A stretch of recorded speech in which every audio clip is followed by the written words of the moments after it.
Ian welcomes you to the following presentation of the Southeastern Conference. The one and only Grove, 10 friendly and festive acres in the heart of the Ole Miss campus. Chilly day, energized evening here. An SEC West elimination game between the Aggies of Texas A&M and the Rebels of Ole Miss. Both teams need help from an Alabama opponent, but if A&M can win out and Alabama loses, they would win the SEC West. Ole Miss needs a couple of losses by Alabama, but they know they have to win this one here tonight.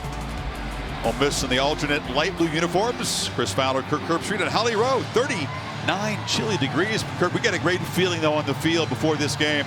Both teams seem to have an air of confidence coming in here. They really do. You know, you get late in the year, you hope to be healthy enough and have something to play for, something at stake. Both these teams do have something to play for, and both are getting healthier, and that's big tonight. We'll talk more about that, especially for Matt Corral and the Ole Miss offense who are going to start the game. We'll see that Ole Miss offense against this extremely physical and fast A&M defense. The Aggies won the toss and deferred. Caden Davis to boot it away. Darian Ely, one of the fine, speedy tailbacks for Ole Miss, is back deep, takes it from the 2. And Ely wrestled down near the 25. Good news is, Kirk, that Matt Corral's left ankle injury is better than it's been in a few weeks. Not quite 100%, but he'll need to use those legs tonight against this pass rush. Yeah, it's a big key in the game, and you're right. Matt Corral has limped around the last 4 weeks. It's leading rusher on this team.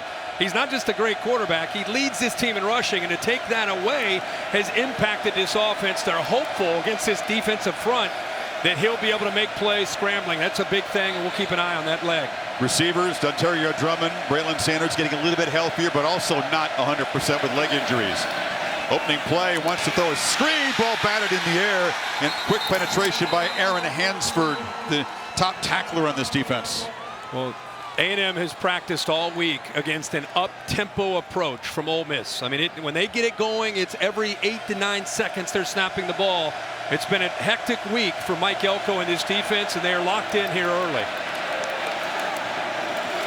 Pop pass coming around the edge for Pearson.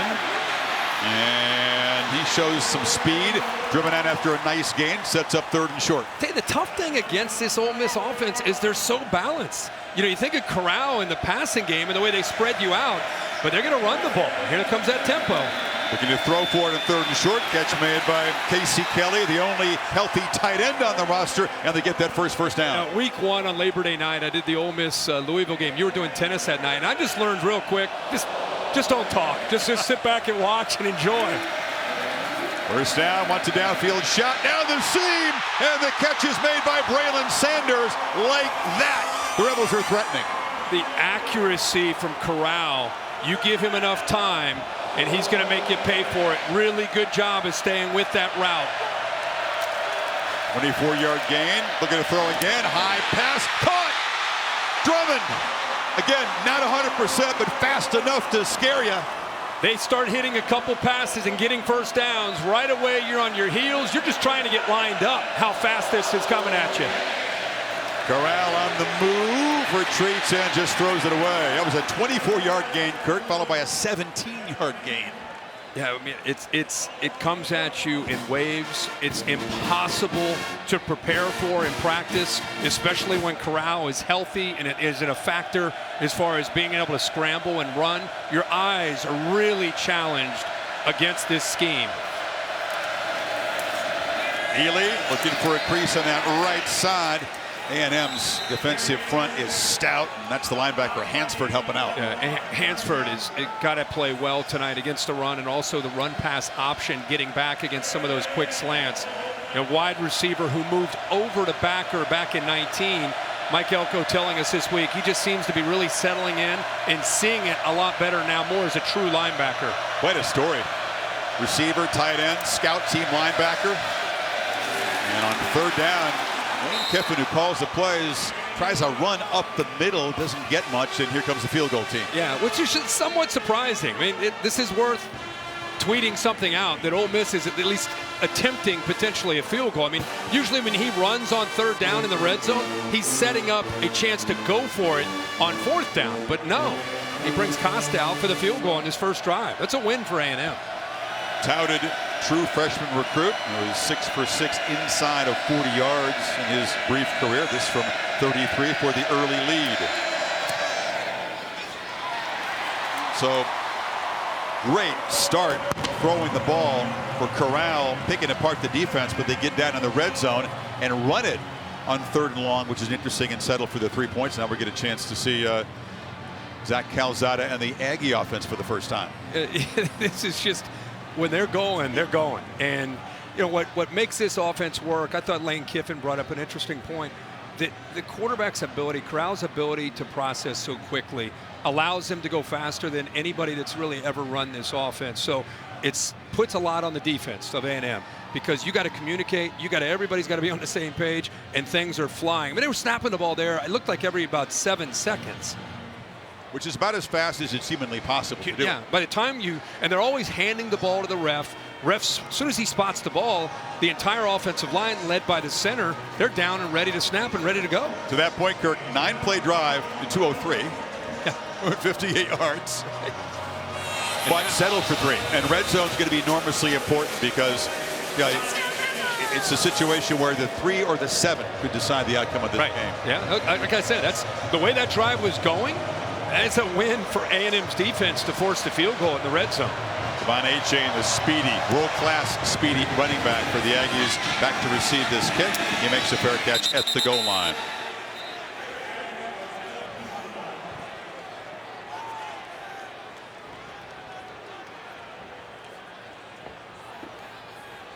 And welcome to Oxford, Mississippi. Chris Fowler, Kirk Herbstreit, Holly Rowe. Important collision of the SEC West. Matt Corral and the Rebels get the football first. Raced down the field, but had to settle for a field goal. First possession now for Zach Calzada and Jimbo Fisher's A&M offense. Whereas Ole Miss plays at warp speed, A&M much more deliberate. They want to establish that physical ground game with that running back tandem against the Ole Miss defense, Kirk, that's one of the worst in the country defending the run, second worst in the SEC. Yeah, that's really the matchup. I think this offense has improved as much as any offense. Think about Zach Calzada stepping in. Remember, they lost Kellen Mond, who was a 4-year starter. Haynes King came in. He won the job, gets hurt week 2. Calzada loses the next couple games. After Colorado, Arkansas, Mississippi State, everybody's worried. They beat Alabama, and since then, they've been playing with confidence. The offensive line with 2 true freshmen up there. This is a confident football team coming in here tonight. Calzada against the blitz, gets it out. Ball caught over the middle by Max Wright, one of the tight ends, and it's a quick first down as we check the impact players here when the Aggies have the football. Chris, you talked about, I mean, as much as Calzada is getting talked about because his improvement really still starts with Isaiah Spiller and Devon Achane. They want to be able to establish the run against this Ole Miss defense and then play action. Weidermeyer's one of the top tight ends in the country. Keep an eye on 85. When they throw, Sam Williams 7 will be off the edge, and Chance Campbell 44 in the middle against the run needs to have a big night. The Chick-fil-A impact players play action here. Calzada, a long throw. He's got a tremendously strong arm. Can make every throw. Accuracy is the issue, and as you said, the eyes and the feet, keeping those things together. Yeah, and I think, again, like any quarterback that's ever played, and Jimbo Fisher's mentioned this when he's talked publicly about his improvement. Hey, guys, he's needed time, as he says, in the saddle, meaning he's just needed times in getting reps. He's got a true freshman center who's outstanding, but he's a true freshman, right? So along with a right tackle who's a true freshman as well. So the continuity's been developing. First run of the game. This is Isaiah Spiller, top rusher in this team, closing in on 1,000 yards. Picks up a couple. It'll be 3rd and long now. Again, both these teams still in the race in the SEC West. Both need help from an Alabama opponent. A loss by the Tide to either Arkansas or Auburn. Aggies would win the tiebreak if they can get that loss and then win this one and beat LSU. Let's remember one thing about A&M. They've been on the road, but neutral sites for the most part. When they played Colorado at Denver, they played in Dallas against Arkansas. Missouri, really their only true road game. This is a tough environment for this offensive line and for this quarterback. Good point. They need 7 on 3rd. Rebels rush 4. Calzada has protection. No one to throw to. Now delivers, and it's incomplete. Threw it into traffic. And that was Jalen Weidemeyer, the talented tight end who's had a little trouble with drops in recent games. He sure has. And watch Otis Reese kind of bracket. He's right in this area right here. He will actually work to the outside. Does a good job of eyeing it. They're anticipating the throw. See how they kind of have him bracketed? They got him to the outside. They got him to the inside. They know exactly who his favorite target is. And a nice play there by Reese taking away the inside. Interesting, Kirk. You know, Jimbo Fisher scripts the first 15 plays. 4 out of the first 5 were passes. Yeah, trying to break some tendencies there. I think Ole Miss may have jumped here. Now, obviously 4th and 7, so it may not cost him the first down, but David Smith in charge of this SEC crew. It would still be 4th and 2 at the 45. Offside on the defense. Contact with the offense. 5-yard penalty. Still 4th down. Fisher keeps the punt team out there. It's Nick Constantino, the lefty from Melbourne, Australia. He sent that defense out. It's kind of a punt safe now at 4th and 2. Ontario Drummond, healthy enough to return punts for the Rebels. That's good news. He's a dangerous receiver, part of the passing game, who's been battling a hamstring injury. Constantino booms this punt, and the fair catch made way back at the 5-yard line. So Rebels with an early lead will be pinned back for their second possession after the 50-yard punt.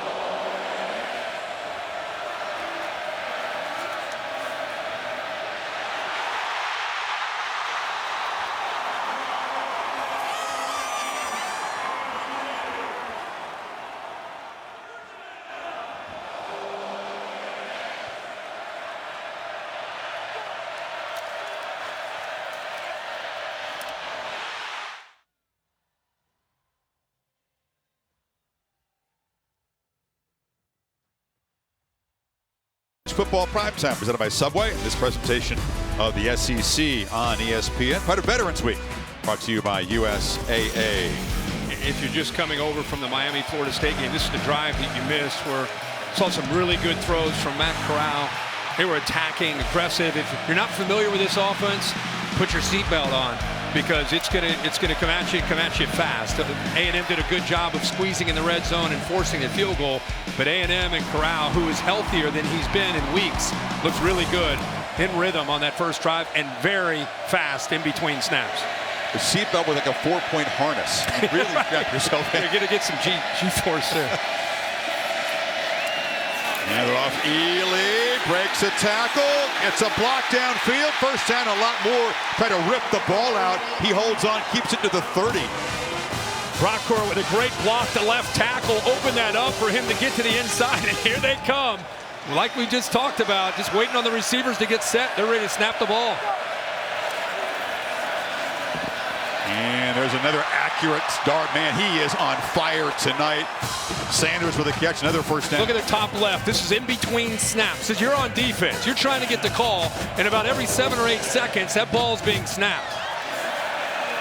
Another short throw. That's Casey Kelly, spreading the ball around as he does on this offense. Notice how the receivers, every time they catch it, they get tackled. They're trained to immediately go to the inside where the ball will be spotted, get it to the umpire, get it to the referee, get the ball down, and get ready to snap that next play. Ely on 2nd and 6. Gets a push, shows the leg drive. He's only 185 pounds, but he runs stronger than that. He's near the sticks in Aggie territory. The big question in this game was, how's this Ole Miss offensive line, where they're still trying to figure out the guard position, is going to match up against this A&M defensive front? And they do move the sticks. You're talking about some very inexperienced guards in the middle of that line against some really tough physical veterans on the A&M front. I mean, the strength of this defense is their front, and I think, you know, as good as Ole Miss has been able to run the ball, it's been tough with Corral injured these last few weeks. But right now, man, if you're an Ole Miss fan, you got to be proud of that push you're seeing up front. Henry Parrish spells Ely, who's got 5 quick carries in this first quarter already.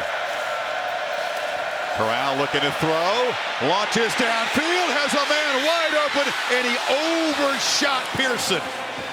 Had him for a touchdown. He really did. Safety bit on this, and Corral knew that he had it. Right there, he jumps. That's Richardson who jumped the out route, and it was an out and up by Pearson, perfectly timed. After all that running, that's when play action on 1st and 10 can be so effective. And they had Richardson out of position with Pearson down that right sideline and just missed it. DeMarvin Leal, one of the studs up front for A&M, limped off after that play. Inside, Paris is off! And he takes a shot, holds the football, and the Rebels are near the 20. Yeah, nice counter play here with that A&M defense getting upfield. Look at the time there. 8 seconds, 9 seconds. Attacking. Parrish again. Man, that is just really, really challenging. You said you can practice, you can use 2 different scout teams during the week. Forget about that. Yeah, and this offense is making its way around the SEC. This is what Heupel is running at Tennessee as well. Used to see this offense at Missouri. Now you're seeing it at Ole Miss. Arkansas runs it. And across the middle, complete, and muscling down for a first down is Dontario Drummond. Everybody talks about Lane Kiffin's offense. This is Art Briles' offense that Jeff Levy, who worked underneath Art Briles at Baylor, is now running here along with Lane Kiffin. But look how fast they are going after A&M. Parrish gets the corner, touchdown, Ole Miss. And there's a flag, so hold on. The flag was at the 6-yard line, and this is going to, I think, nullify the touchdown. I think it's a hold by Drummond, the receiver. Hey, Holding, number 11 on the offense, 10-yard penalty, replay, first down.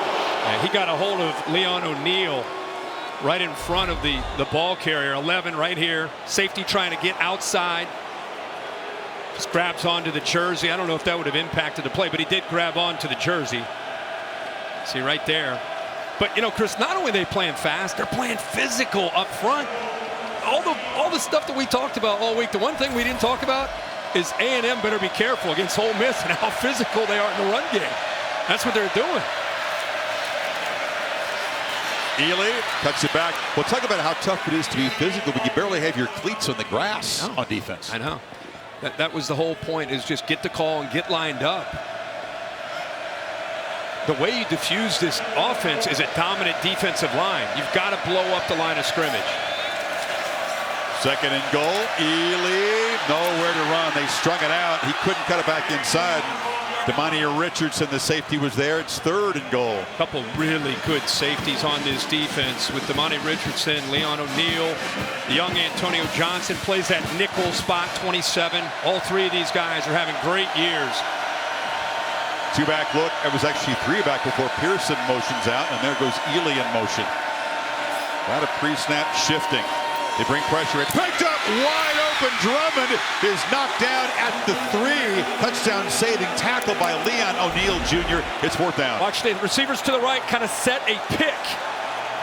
How they open this up. Watch 81 and 0. They kind of work to the inside. 11 out of the backfield is able to get to the outside with the pick in man-to-man coverage. And they go for it on 4th down. The 36th 4th down attempt for this team this year, by far the most in the FBS. Big moment early here. Corral looking to his left, fires, touchdown. Drummond on the slant was wide open. What a drive. What a drive, 92 yards. Incredible play here. Watch the move right here to the outside.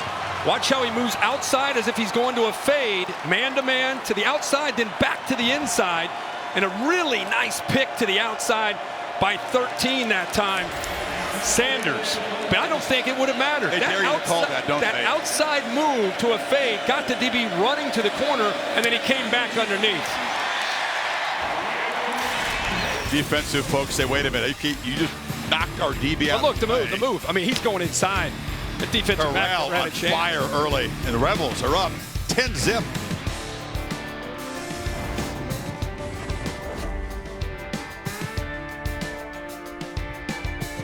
ESPN College Football Primetime is presented by the Eat Fresh Refresh at Subway and in part by USAA. This Veterans Day, we invite you to honor all who serve with a simple act to show your thanks. See how at usaa.com/Veterans Day. Matt Corral's family, strong tradition of Marines. His grandfather, his dad Pete, visited with him out in the Grove today. His brother David, his older brother, is also here, a Marine. 3 cousins, his uncle. And you can see where Matt gets his toughness. Tough guy. As the youngest of those brothers, they gave him no soft treatment. They knocked him around. And what? His dad Pete is an imposing guy, built like an offensive lineman. But being raised like that, as far as on the football field, how much that's really helped him. He's one of the tougher quarterbacks, I think, in the country with such a future playing through injuries. I'm just so impressed. Appreciate that approach. A-Chain stopped short of the 20. Holly? Well, guys, you talk about the toughness of Matt Corral, and he is showing that with this Ole Miss football team. He's been battling a high ankle sprain in his left foot, and last week when they were playing a lesser opponent in Liberty, his coach Lane Kiffin said, I went to him to see like maybe he'd want to sit out, not playing that game. Matt Corral said, absolutely not. I will be out on the field with my brothers. He said Mondays are tough after these games. He goes back to square zero, but by Thursday, he's right and can practice and play. You see that toughness. He's moving well with his feet, and he does admit to taking some pain medication before this game, so he doesn't feel it as much, but he has shown his grit. He looks good tonight, Holly. What a start for him. There's a first down run, and Spiller muscles forward for about 4. To Matt Berry for an update in the studio. Hey, Matt.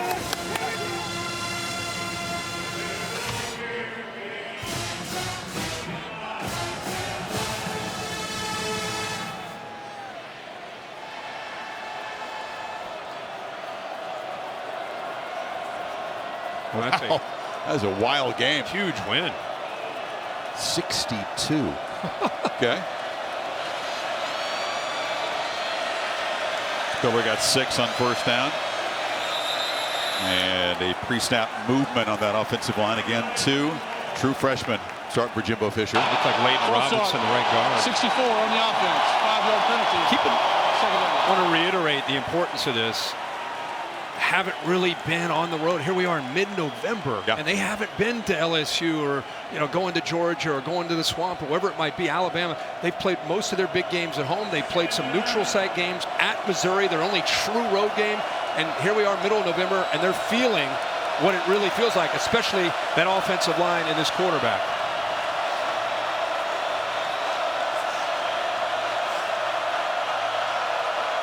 Second and 9, 3-man rush. Calzada gets it out and zips a long throw to Jalen Preston. Spot him just short of the marker, 3rd down and short. Really good ball. He threw that well before Parker was out of his route. Threw that out in front of Preston where he could just catch it, get out of bounds, and give him a chance here on 3rd and short. Strong arm, man. Does a good job, even with the pressure in his face, and keeping his focus and his eyes downfield. 3rd down's been a problem for this offense this year. Certainly was in the win against Auburn. They just need a yard here, and they're going to get it with Spiller easily slammed down for 34. One thing about Jimbo Fisher, right now the game's not going their way. He knows it's a long game. He will stick to his game plan. He will be patient. He understands to just kind of weather the storm here early with the emotions. Go back to the basics. Go back to trusting the offensive line. Spiller, play action on early downs. Just be efficient on offense right now. Maybe get his defense a little rest over there, too. That wouldn't hurt. You're right about that. Ole Miss has run 22 plays already. Spiller again, and to evade early penetration to the backfield, does not get back to the line of scrimmage. That was Sam Williams Sr. and Jake Springer. They're attacking Mark Robinson. Chance Campbell, watch the backers. Watch how they're just saying, hey, we know they're going to run the ball, especially on 1st and 10. We're coming downhill. We're shooting the backers. We're shooting our safeties. Jake Springer, the Navy transfer Chris just talked about. See 1, see 35, 7, Sam Williams. They want to make Calzada, make the passing game, beat them. As you said, Chris, early, stopping the run. They're 107th in the nation. It's been a problem all year. Why not attack downhill against the run game? In 3-man rush, Calzada, incomplete. delivering the hit right as the ball arrived against Chapman was Dean Leonard. It's 3rd and 10. That was great technique by Leonard. The timing could not have been any better. Typically, Chapman's going to try to go by you. This time underneath, he's got the ball, but watch the right hand hit the football and dislodge it. Great play by 24. Exactly how it's coached, right? Let's see if they come after him. They've not blitzed a lot yet. And this is their best pass rusher, Sam Williams, up at the top. Here he comes. Calzada flushed, flings it across the middle into traffic again. And once again, it's Leonard with the play. And it's 4th down. This Ole Miss defense inspired early. They really are. Taking advantage of playing at home. 7 from the blind side. I pointed him out before the game. Watch him go by the left tackle with speed. Jameer Johnson. And I think really Calzada felt that. He didn't get, sometimes you don't have to come up with a sack. Just force him out where he's not as comfortable. Get him out of that pocket. Get him on the run. Good job there by Sam Williams applying the pressure. Calzada off to a 3 for 7 start, just 20 yards. Sam Williams, an impressive dude. Coming out of junior college, everybody wanted him, including the Crimson Tide. He's an Alabama native. And punt fielded at the 19-yard line by Drummond. Not much of a return. Matt Corral has been on fire early. Rebels had the football back, up 10-0.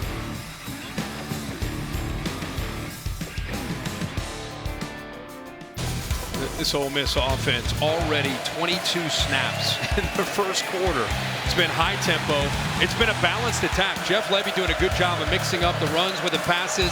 Matt Corral right now is doing a really good job of reading this defense, attacking. It's a big play here late in the last drive. Eyes in the backfield. Gives him just enough in that throwing lane to be able to throw that touchdown to Drummond. Off to a great start. AT&T 5G SkyCam. You can check the SkyCast out on ESPN3 and the ESPN app. Haven't even had good field position yet tonight, but the Rebels have been just flying down the field. Here's a 1st down run. And breaking out of the tackle and powering forward is Ely. He is running hard in this first quarter. He really is, man. He's had a concussion. He's missed some time. But this defense, you know, with DeMarvin Leal out, they're now putting true freshman Shamir Turner into the game. So you lose an alpha. You lose one of your leaders, and you go to a true freshman up front. And there's a high throw. Tried to find Jackson on the slant. Leal is a guy who's an awards contender. All the top defensive player of the year awards. So to have him on the sidelines is a big story. And what makes him so good is he can play inside and outside. And with Tyree Johnson, who we'll talk about, he's been in more really just on 3rd downs. He's an outstanding pass rusher. But with him dinged, Leal's been able to bounce and play outside. And so that is a significant loss for now for A&M. The screen here, they need 3. Ely, heavy traffic, and he's going to be tackled by Chappell, the true freshman corner, and it's 4th down. Nice play by Chappell there. The corner 7, young guy, did a good job of just kind of holding the edge of that defense. Rest of that defense flying in. Big McKinley Jackson, 325 pounds, working to get outside. And how about A&M's defense? Even with the loss of Leal, they get their first 3 and out, force Ole Miss to punt. Chappell's a tough kid from Philly. A very undersized corner, but he held up well on that play. And now Mac Brown, the 6th-year super senior, on to punt. Nia Smith doesn't like to fair catch. He's reluctant to do that, but waves at the 30-yard line. More breaking at ESPN. Sunday NFL Countdown. The all-access look inside Russell Wilson's recovery. Trying to get back in the lineup against the Packers. On Monday night, the Rams take on the 49ers in an NFC West matchup. 7-2 Rams losing by a dozen to the Titans last week. See if the Aggies can get the offense going here. Not been able to run the ball here early. 16 yards rushing. Keep in mind, that's their strength, and that's Ole Miss's weakness, is defending the run. But so far, Ole Miss holding up just fine. And that's A-Chain, his first carry. A blazer. 10-2, 100-yard dash. 20.3, 200-yard dash. Goodyear providing aerial coverage. Anything can happen as long as you have the drive. Goodyear, more driven. I mean, that's world-class speed you're talking about. 100 and the 200. An elite track and field athlete for the A&M, which, by the way, is one of the best track and field programs in the country. Calzada, long throw. They're taking those underneath routes there, and that's Demas making the catch, and it's a first down. Yeah, nice to see yards after the catch. A simple out route. He pulls that ball out, and it's a run-pass option where he can either hand that off or, depending on the lookout wide, he can throw it. He saw soft coverage, got it out to Demas, and you and I were on the field before the game with Holly talking to Jimbo, and he said, I was going over all the receivers. He said, look out for this young guy, Demas. He's got a lot of upside. Going to be a great player. There's 10 catches coming in. Play a bigger role in the last few games. Calzada with his first downfield shot, and it's incomplete, trying to find Anaya Smith on the crossing route. Smith, the safety, was back there. Yeah, good job of protection. That play took a long time. You'll see him from the right working over across the middle. Linebackers are up tight, but good coverage. But you see how long. Ball's just a little bit late. Allowed the corner on the other side, Leonard, to come over and be involved in that.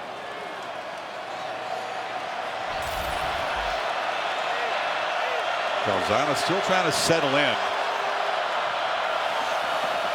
4 for 9 in this first quarter.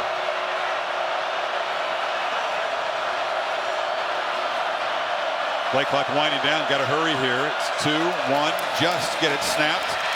And A-Chain muscles forward, picks up about 6. It'll be third and about 4. You know, DJ Durkin and Lane Kiffin decided to go the transfer portal route, brought in Jake Springer from Navy, Chance Campbell from Maryland, and I think those two especially have helped this defense. Otis Reese came over from Georgia a year before, but Campbell, to me, when it comes to defending the run, I talked about him as one of our impact players. He's going to have to step up, and he's got some of those instincts where you can get off of blocks and be able to get into the backfield. 4 defensive starters out of that portal. Use the free agent market, very effectively, and not just starters, but guys you said who've been leaders. It's such an interesting area in college football, Kurt, where guys are transferring around, very fluid rosters, yet they arrive. Guys like Campbell become instant leaders in a new team. And Springer. I asked DJ, I said, when did he get on campus? He said, June. And I said, think about that. This is our new world. He got in campus in June from Maryland and became not just a starter, but like you say, a leader of this defense in the middle. Spends times on Thursdays with Sam Williams and some of the other players, kind of almost like a coach. Everybody's going over, everybody's kind of connected. Hey, when you do this on this call, this helps me spill the ball to you. And I just love how they're communicating and trying really to work hard as a group. He's been tremendous, really. Leading tackler, leads the team in forced fumbles, 3 of them, 3 fumble recoveries. Yeah, most productive player on this defense. And again, I think that's the new world that college football is in. It's almost free agency. Whether you like it or you don't, it's our new world. It's our new reality. Aggies need 4, close to 5. A-Chain is the back. Rebels showing pressure. Don't bring it. And Calzada thought about running. Boy, he bailed from the pocket quickly. Tries to make something happen on the run. Incomplete, Kirk. You'd love to stand in there a bit longer on that play. You're right. I mean, he had man-to-man coverage, but really good, tight coverage by this Ole Miss defense. I mean, there's nowhere to go with the ball, and you can see right in the middle, we just talked about Chance Campbell. He's spying there. So you said, hey, he looks like he wants to go, but 44 had that taken away. So there's just nothing there. All he can do is throw it away. Took a bump and then did a little acting job there. No flag, but it's been a frustrating start for Zach so far. The drive stalls in Ole Miss territory. The final minute of this frantic first quarter. Constantino has to do his job and pin the Rebels deep again. It's a high short punt. Bounces straight up in the air and will be touched initially at about the 12-yard line. Talk about Nick Saban, by the way. Nick's a lot leaner than there. This is St. Nick's tree, coaching tree, and all these former Saban assistants had tried to beat their former boss. None could do it. 0-24 until Jimbo Fisher got him. The only Saban assistant to win a national championship, but it was the Seminoles, and then defeat him. And he did promise that to a booster club. He kind of popped off in the summer. I'm going to beat his rear end before he retires. Got him. And he did. What a win. Changed the season.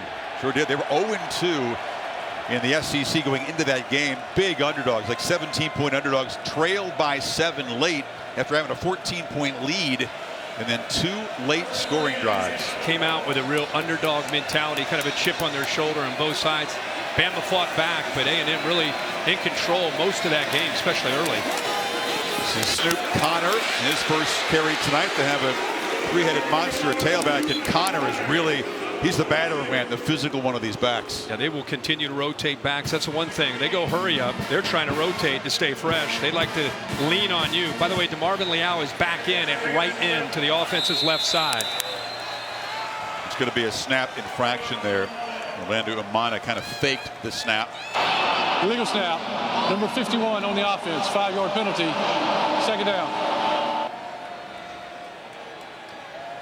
It's like, see big Jaden Peavy now going off, limping a little bit. So the strength of this defense is the front, and we've seen a couple players now dealing with some injuries. Corral over the middle, has a man running free, and it's Pearson out across the 40. Complete bust in coverage. 2 defenders go out to the flat on the tight end, Casey Kelly. Nobody covers the seam. Eyes out of place on that play for the defense. There's another first down throw, and it's Pearson again. And he's forced out in A&M territory at the 41. Final play of the first quarter. There is a flag down near where he was forced out of bounds. They put so much pressure on you as a defense. You just cannot take your eye off the ball. Like maybe a face mask that could be added to this. They've run 28 plays in the first quarter. That's if you can do the math. That's 112 play pace. There's the face mask. And they've gained 221 yards. Personal foul. Face mask. Number 9 on the defense. That 50-yard penalty will be added to the end of the run, and we will have 1 untimed down. So that's O'Neal. There'll be 1 extra play, a chance to add to that yardage total. Think about that. A&M gives up 318 a game. They're the next best thing to Georgia in the country in defense. Yeah. And Ole Miss has 221 in the quarter. It's like they're working on Calzada after that pressure, maybe a brace that he's been using on that left knee since that Alabama game. He had that brace on the pregame. The tempo, like I said, it's maddening for a defensive coordinator. It's a very frustrating scheme to try to defend, and it puts so much tax on your emotions and your mind and being sharp. Take your eye off the ball or your focus, and you're in trouble. And the last play of the first quarter is no gain. Well, the Aggies. Heads are spinning on the ropes here, down 10 after the first quarter, with Rebels threatening again. Back for quarter number 2 after these messages.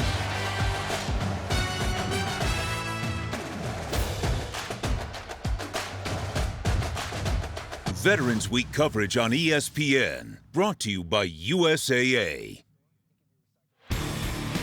Wow, college football prime time presented by Subway. This presentation of the SEC on ESPN. 4th possession for Ole Miss. Kirk, they've had terrible field position in all 4. This is the 3rd time they've threatened A&M and trying to build on this 10-0 lead. They're really executing well. It's amazing to go that fast and to not make mistakes or have miscues. Corral pulls it, and he'll be sacked. Ball is loose, and the Aggies recover it. That was not free by Leal, and Tyree Johnson is the sack master, comes up with the recovery. Nice. What they needed. Nice to see DeMarvin Leal have an impact. We just talked about how he was out. He was in the tent. He could play inside. He can play outside. Watch him here. Good coverage, by the way, allows him to get home. Without that coverage, he doesn't make that play. Good job knocking that ball loose. And Chris, you're right. Johnson, eyes on the football, jumps on top of it. But the coverage downfield, the assist for Leal. Finally, this defensive front for the Aggies makes an impact play when they desperately needed it. See if they can get Calzada going. You saw him working on that left leg. He's looked a little unsettled tonight. They have both A-Chain and Spiller in the game, flanking the quarterback. A-Chain spins back inside, picks up 3, knocked down by Mark Robinson. That brace has changed braces over the last 3 or 4 weeks. He's tried a number of different braces. You know, number one, you want to protect the knee. Number two, you want mobility. You know, if something's constricting you, then you're going to want to get out of that brace. Remember, came out of the tent against Alabama, was heroic at the end. Came out of the tent against Auburn. They popped his dislocated shoulder, the right one, by the way, back in place. There's the throw, and Smith makes the catch. Jimbo made it seem like that's no big deal. That's football. Pop that shoulder right back in there. He was in excruciating pain and got through that. That kid has shown a lot of toughness. We didn't know a lot about him early in the year, and we haven't seen him play. And now we're starting to see some of the intangibles that he brings to this position to go along with a big arm. I mean, Jimbo will tell you he has as strong an arm as any college quarterback that you'll see anywhere in any conference. By the way, another run pass option, saw the soft coverage, gets it out to Smith again. Smith going in motion. Spiller cuts back, and it'll be dropped behind the line. Knifing in there was Jake Springer. Holly? You guys are talking about Zach Calzada's left shoulder. You can see he's wearing a brace underneath his pads and his jersey. They just adjusted that brace, loosened it up a little bit. It was too tight. They also worked on the brace on his left knee. This kid is banged up right now. They're making sure, the athletic training staff, to make sure those braces are comfortable so he feels like he can move out there. Absolutely. But these transfers, we keep talking about them, Holly. Chance Campbell, and that time it was Jake Springer. They are involved in this run game defense. Aggies behind the sticks on second down. Calzada from the pocket delivers inaccurate throw. Tried to throw a bullet across the middle, and Dimas couldn't get a hand on it. There's a flag. There's going to be a hold on Texas A&M. He had him open over the middle. Would have been brought back. On the offense, number 58. That penalty is declined. Third down. Johnson said, I didn't do it. Doesn't matter. It'll be 3rd and 13 now. Yeah, these offensive tackles for Jimbo, I think they're surprised with the speed. Sam Williams came into tonight, one of the top pass rushers in the SEC. But I'll tell you, Cedric Johnson, who that time was lined up against Jameer Johnson, he's had a pretty good start as a first-time starter himself with 5.5 sacks. So both their edge guys can get to the quarterback. He got 33 in the season, at 9 against an overmatched Liberty team. Hugh Freeze's offense here a week ago. Calzada with the screen. Spiller's got a long way to go. Slips one tackle, and he'll be ushered out of the sidelines by Chance Campbell, 4th and long. And that was the goal for DJ Durkin. Win first down, win second down, and then either bring pressure or rush 3 and drop 8. That's been the defense for DJ Durkin. Try to rush 3, drop 8, play zone, eyes on the ball, everything in front, and then rally to the football. That was a great example of that right there on 3rd down. DJ Durkin talked about the improvement of this defense. They were frankly awful last year. They're not the strength of the team, but this is a great start for this defense tonight. So far, first quarter in a few minutes. 4 possessions and 4 punts by A&M. Their catch made at the 10 by Drummond once again as Reveille looks on. Rebels are backed up after a 48-yarder.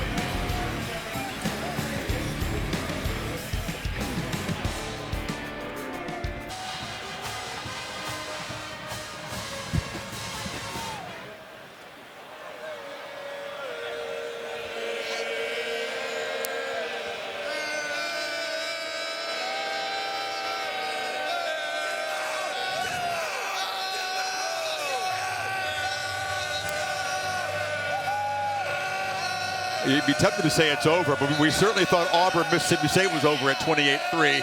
they go from 25 down to win by 9. Mike Leach's Bulldogs in Jordan-Hare. That's right. That was a wacky game. Ely picks his way, breaks free into the secondary. Great speed. They'll try to chase him down, and they do, but a monster gain inside the Aggies 40. Another nice job by the left tackle, Nick Broker. He and Caleb Warren on that left side open that up, and then it's just hard running by Ely, who is known as a blazer, but tonight has been breaking tackles. Look, they can't even get the sticks ready. 53-yard gain. He broke a 70-yard run, second play of the game last week against Liberty, but it's a different defense tonight, and they are churning up yards on the ground. Ely is an explosive guy. You know, he's dynamic. But he is really doing a good job of being able to get through some of these arm tackles. Parrish spells him on 2nd and 4. He makes a cut. He's got room. They got a first down in the red zone.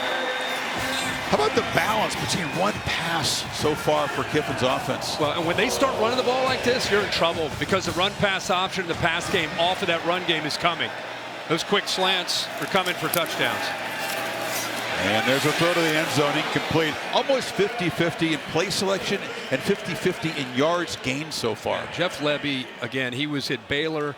He understands this offense. He's been with Lane Kiffin, obviously. Lane's kind of marvels with Jeff's ability to call plays and how fast he calls plays.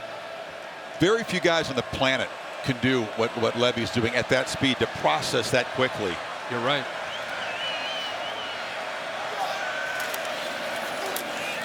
Corral across the middle, a dart, accurate. And that's Casey Kelly with his third catch tonight, first and goal. You know, they pull the guard, Eli Acker, and it moves the linebacker to give him a nice throwing lane, and that was a tight window. First and goal. Parrish slips as he makes the cut and falls down at the 1-yard line. I'm laughing because A&M cannot get their breath at all. No, and their eyes, they're kind of guessing on run versus pass right now. Second and goal. Corral keeps it. They were ready for that run. And he lost the ball again. A scramble for it way back at the 20. The Rebels will maintain possession, but for the second time, they've knocked it out of Corral's hands. That was Damani Richardson who forced it. Damani Richardson, you know, Corral's such a fighter. He's trying to fight for extra yards. Look at that ball in the left hand. 26, Richardson knocks it out. It looked like Leal had it. I thought he was going to get on top of it, but good hustle that time by Pearson to come up with it. What a dramatic change from ball at the 1-yard line. 18-yard loss now. Third and goal.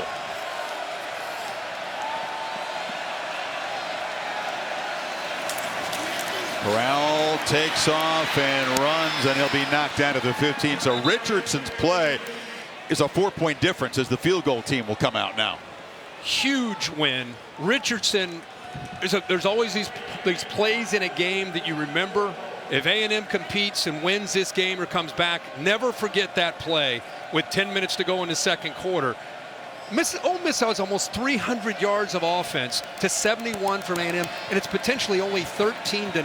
Of course, they had a scoop and scores. The only touchdown scored in the Auburn game knocked the ball up. Actually did knock it. Bo Nix just dropped the ball, and Michael Clemens scooped that up and ran in. So the field goal by Costa makes it 13-0, but A&M avoids going down 17 points.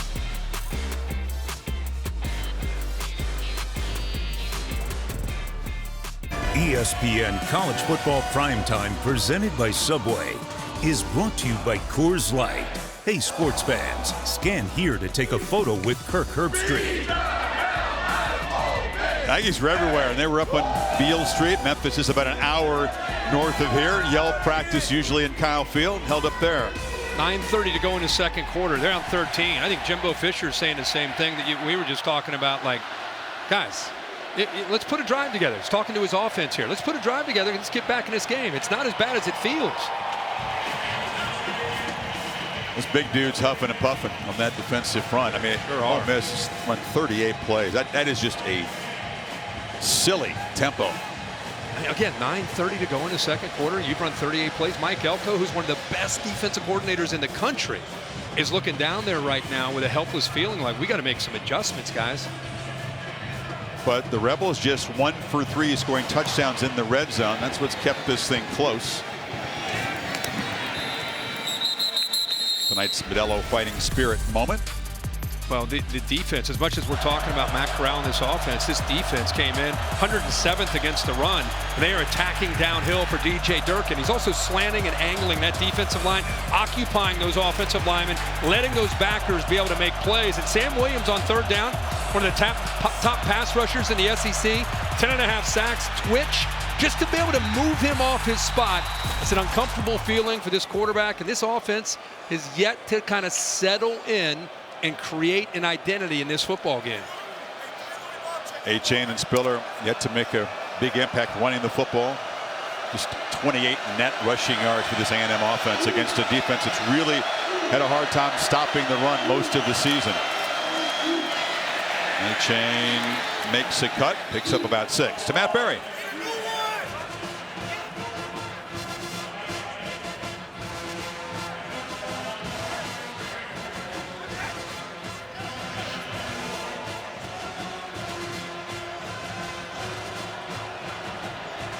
Thank you, Matt. And 2nd and 4. Calzada keeps it. Nowhere to run. And just gets to the ground. Sam Williams was ready for that little wrinkle. They are flying to the ball. Man, Jake Springer is on fire tonight. He's going to attack down, and it's going to force Calzada to pull it out. Play action. He's trying to get outside. The problem is, this Ole Miss defense, they are getting off of blocks, getting around these offensive linemen, and the tight end, even that time, Weidermeyer, making plays. He's frustrated. Jimbo is frustrated, wants to stay on schedule, wants to avoid these 3rd and 6 or longer. Aggies 1 of 5 on 3rd down. Continues the theme in recent weeks. It's been a struggle.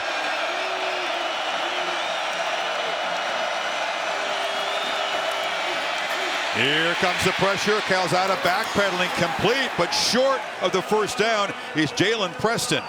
Brought down by Prince. Going with a crossing route with man-to-man coverage.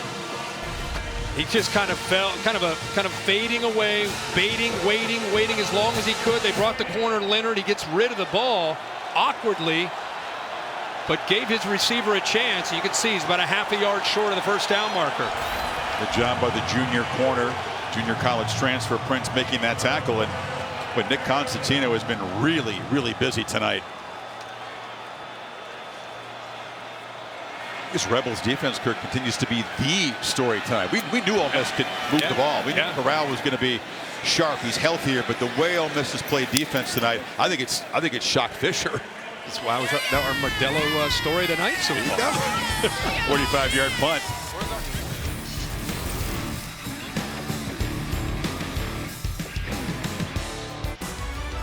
Well, the CFP National Championship Trophy presented by Dr. Pepper has been a lot of places, but no place more fun than the Zebra Tent. Jane and Lance Foster are look, there you are, unparalleled hosts. I was there, not for that moment, but I spent some time there this afternoon. That's where Corral's family was hanging out, along with the father of Ruben Fothery, the right tackle for the Aggies. Very inclusive. You're welcome to join no matter what team you root for, where you come from. See, I've never had a chance. We've done game day from the Grove a couple times. Never had a chance to partake the way you did today. Someday do it. Yeah. Corral back to work, fires over the middle, and coming back to make a beautiful hand sketch was Braylon Sanders. A little bit behind him. He grabs it for 20. Yeah, Hansford occupied by Ely underneath. Gave him a chance to put it up and over top of Hansford. And it's good to see Braylon Sanders back and healthy for Matt Corral in this offense. Ely in a crease. Not 100%, they said. Neither was Drummond, but, gritting their teeth just like their quarterback is, like so many guys on both teams are really at this stage of the season. Ole Miss just keeps running the football. 144 yards now on the ground. Sets everything up for their play action RPO game. Ely again makes a cut. He's already himself got close to 120. How about his wiggle there on the outside? Jalen Jones, who's had to move to that boundary corner because of the injury to Miles Jones early in the year, he's done a pretty effective job at that time, just trying to stay outside, protect his outside, but he gave up the inside to the quicker Ely. Corral pulls the ball, lofts it downfield, threw it into traffic. It was almost intercepted by Antonio Johnson, who was covering Pearson. I really think Antonio Johnson, think about this, 6'3", 200-pound nickelback that really emerged after the Colorado game. Did a good job locating the ball. Now he just has to finish it. But Mike Elko will tell you that he has become an alpha as a young player to go along with Richardson, making his 29th start, O'Neal making his 30th. Couple veterans in the back end. Then you throw in 27. And catch made across the middle there by Drummond. Takes a shot. Another 1st down. Drummond's not intimidated at all to go over the middle. I mean, he's 220 pounds and thick. When you're down in the field looking at him, almost built like a tight end. Handoff. Zuccotter, secondary, lowers the shoulder, delivers a blow. They're getting chunks of yardage. You're at the 14. I thought Lane told us they have guard issues. offensive guards have been a problem with injuries. Caleb Warren that time just opened it up. Hyper speed. Connor again makes a cut. A&M's defense, Kurt, once again backed up, has to make a play to avoid going down 20 here. Now you see Peavy looks like he is going to go down. This is where people always wonder, you know, is he exhausted or is he injured? Happens a lot against these kind of offenses. Kind of grabbing quickly at his left calf, but gets up to one knee.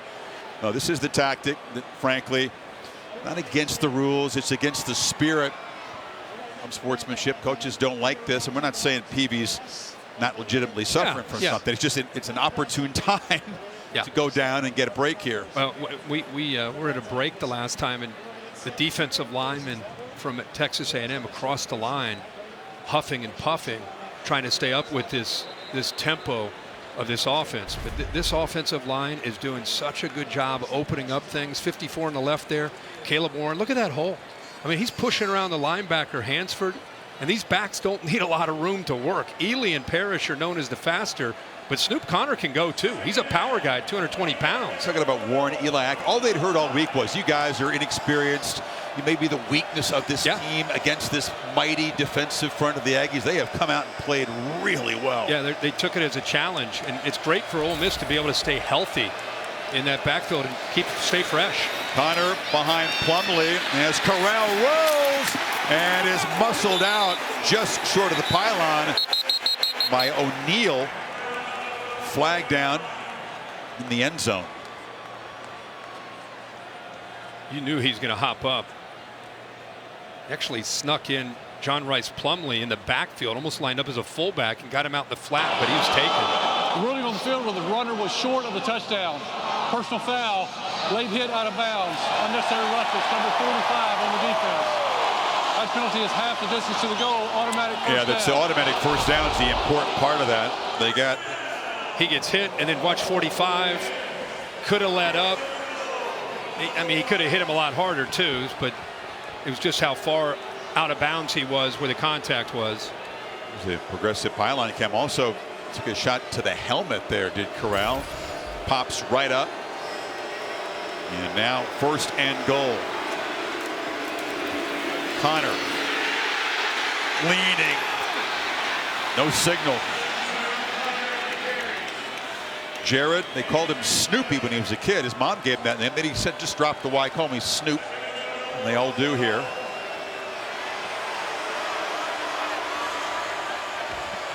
Quickly, second and goal.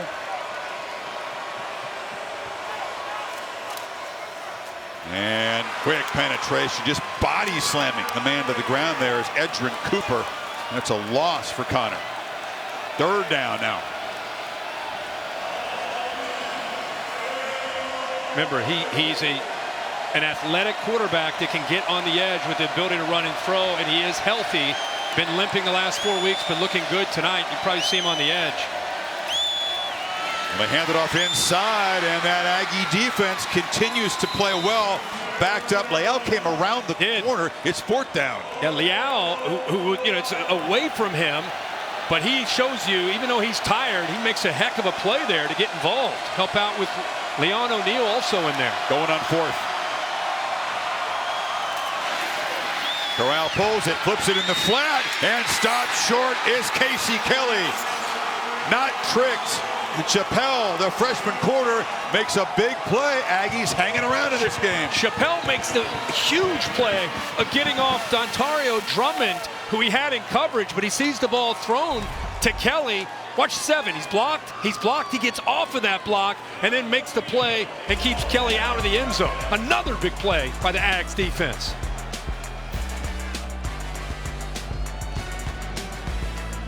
Taco Bell's Le Mans Student Section of the Year contest. Hashtag Student Section Sauce. And go to ESPN.com/Taco Bell to see how your school can compete. Aggies hanging in there. Ole Miss ran 4 plays from the 1-yard line. Couldn't get in. Second possession tonight. They got out of the 1 and haven't gotten a touchdown. Now trying to avoid the safety is Spiller, and he couldn't get out. Couldn't get out of the end zone. And Ole Miss's defense continues to play inspired, superb football. Sam Williams forces Spiller to kind of jump cut out and right into the arms of the middle linebacker, Chance Campbell. Watch 7 off the edge, quick, gets inside. Spiller has to try to dart to the outside, and the penetration by Chance Campbell and the rest of this defense. There's 7, there's 44, and the rest of that defense cleaning it up along with Kadron Smith. This is complete dominance for Ole Miss. I mean, it's only 13-0. They got a yardage edge of 368 to 78. Lights out on both sides of the ball. If they could have executed a little bit better, found ways to score from the 1-yard line, this could be an early knockout in this game. Yeah, shocking. It is shocking. And Aggies road favorites coming into this game. And again, we keep saying it, first time they've really felt what it's like to be in a hostile environment this entire season. They played some great teams, but never in an environment like this. Fist bump from Jimbo to his quarterback there. Holly? Well, guys, Sam Williams actually told us yesterday that this defense had a choice to make. He said, we didn't want to be that defense that wasn't good enough, was getting embarrassed, was not getting to good bowl games, continuing to lose. And we got together as a team and decided we had to change our identity. We wanted to go 10 wins. We wanted to get to a good bowl game, but it took us coming together as a defense and deciding that's who we had to be. And you're seeing a little taste of that tonight. Yeah, they give up a lot of yards, but make those havoc plays. You know, sacks, tackle for loss, takeaways. That hasn't been the story tonight. They don't have a sack yet. No. They don't have a takeaway yet. That's what makes it more impressive. Yeah. Is how well they've played against the run. And they knew that they had to come in with a mentality like Holly was just talking about, and being aggressive against Spiller in this offensive line in the run game. Aiden Davis kicks it away. Ely from his 10. And the running back who's had a monster first half knocked down across the 30 as a flag is thrown impressively about 25 yards in the air. Impressive. From deep center field. That's a good arm. Spotted something on the return, no doubt.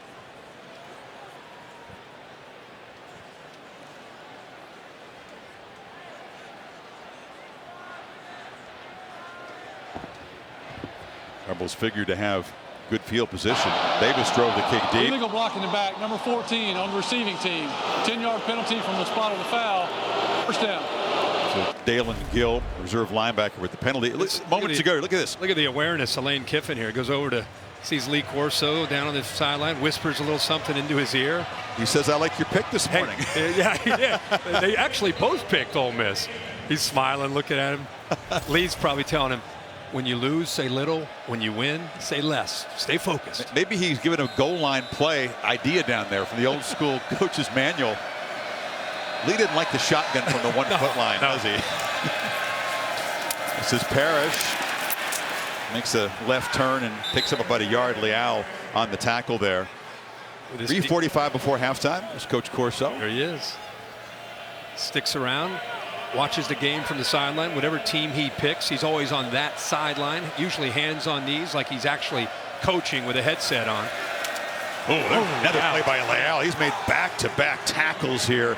Looks like he's been frustrated about how things are going so far. He's taking it personally. This is kind of what we thought we'd see more of, not just from Leal, but the entire defensive front. Man, he did a nice job of kind of getting skinny, got between the tackle and the guard, and got into the backfield. This is where Mike Elko typically likes to get creative. There's a pre-snap flag here. Rebels were shifting around, kind of a tightly bunched formation, 2 by 2, but everybody in close.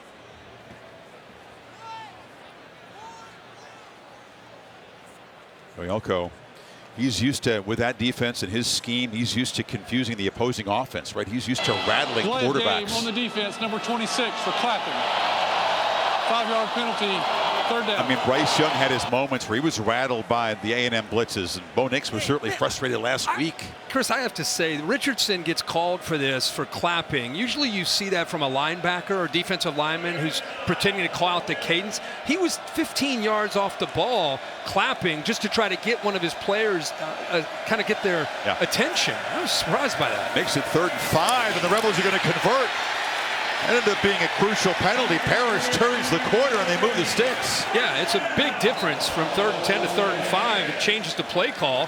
And you go back to relying on that offensive line to open up some running lanes. This time for it's Parrish.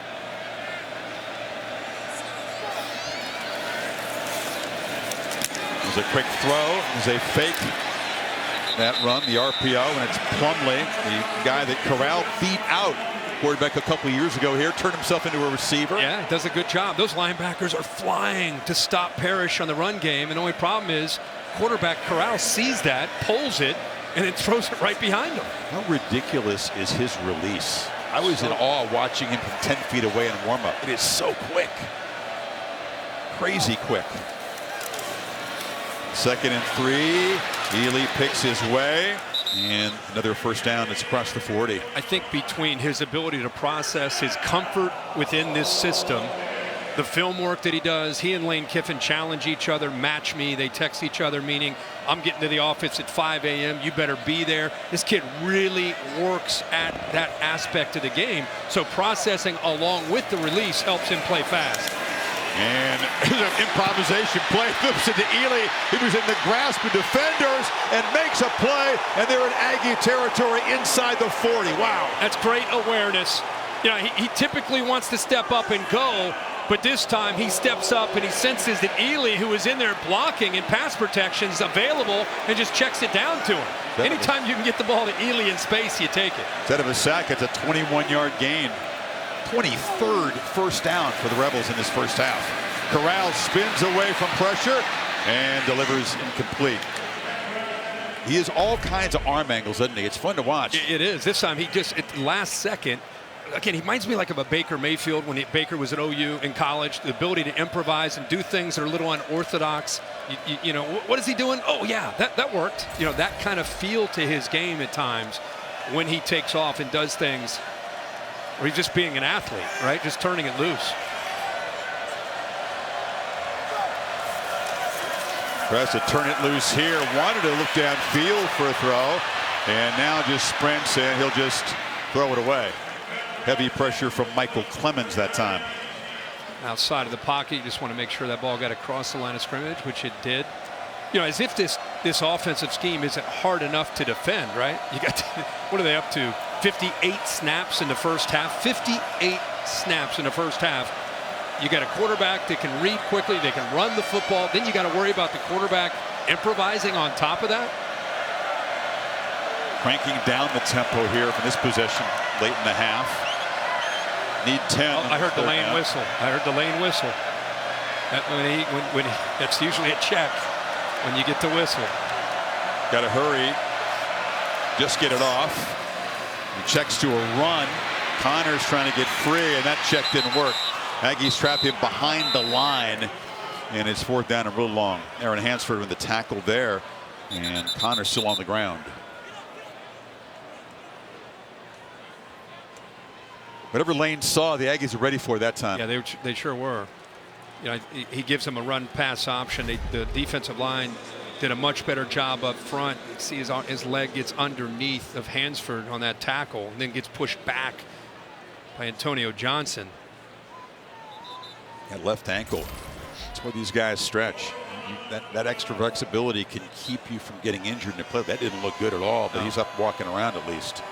Again, Snoop Connor, of the three, known for being the more powerful back to go along with Ely and Parrish, who can hit a crease and go. Jimbo looks like he's going to call a timeout.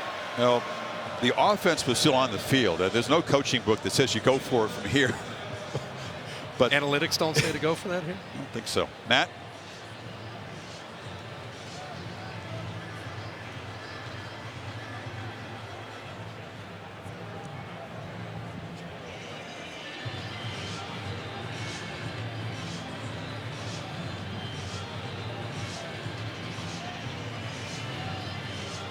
Matt, thank you.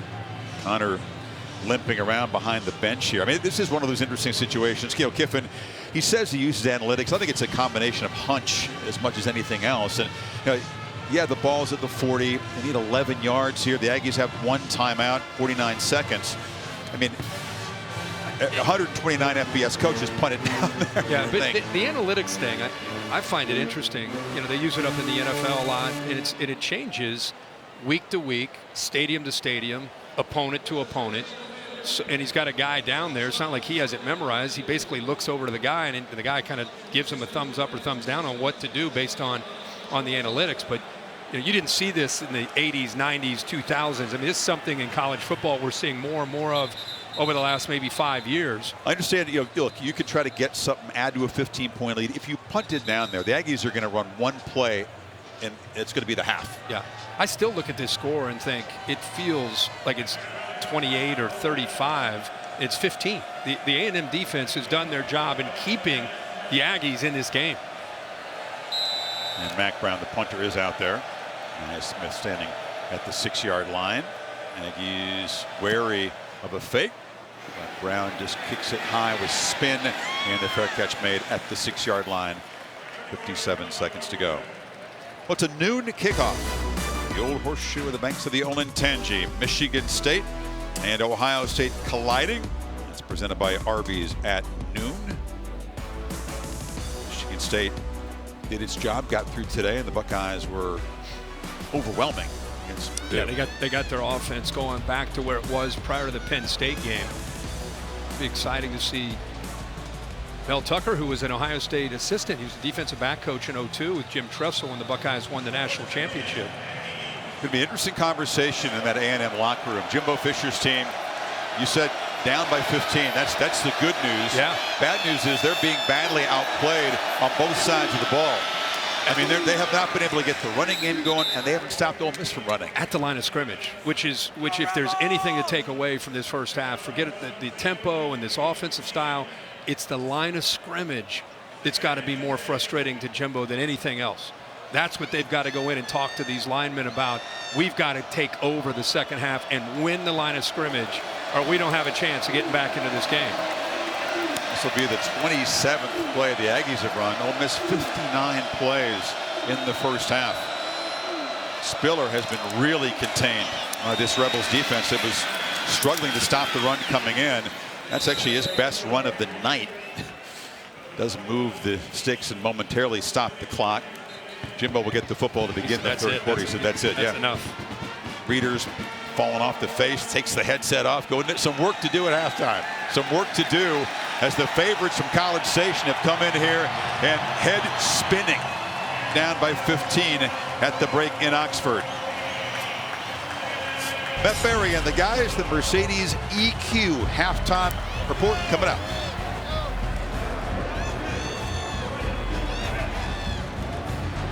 Week coverage on ESPN, brought to you by USAA. And welcome back. ESPN College Football Primetime, presented by Subway. Presentation of the SEC on ESPN, part of Veterans Week, brought to you by USAA. Check the numbers here. That right column is pretty overwhelming. Ole Miss running 59 plays, gaining 408 total yards. Kirk plays in opponent's territory tonight so far. Ole Miss 35. The Aggies have run one PlayStation, bringing you the first half stats. Well, the good news is, if you're an A&M fan, the defense has kept them in the game. I mean, Lane said it walking off the field. It could be easily 30-0. They're only 1 of 4 in the red zone. They've had to settle for field goals. But let's see what A&M can do with offense. Jimbo Fisher is known as a great second half adjustment coach. See what he can come up with. Feels like the Aggies just need kind of one long march to get them going. Maybe get that defense pepped up a little bit. Holly? Well, Coach Jimbo Fisher said their offense has had missed assignments. He said it's just fundamentals. Guys aren't putting a hat on hat. They're not getting their running game going like they need to. So making better choices, missed assignments getting cleaned up. He said we've actually got to help our defense. Their inability to string together drives, extend drives, is putting too much pressure on their defense. 59 plays in the first half for that defense of Texas A&M. Jimbo says our offense can help that. Quarterback Calzado just 7 of 14 for 48 yards in those 7 completions. Spiller trying to make something happen in that Ole Miss defense. I think they've been tired of hearing about how bad they are against the run. They showed up with a bad attitude, which is a great thing to see for DJ Durkin. We knew these linebackers, Mark Robinson and Chance Campbell, would be attacking. But I tell you, Jake Springer and these safeties, especially on early downs, have been heavily involved in defending Spiller in this run game. There's too many blue jerseys for him.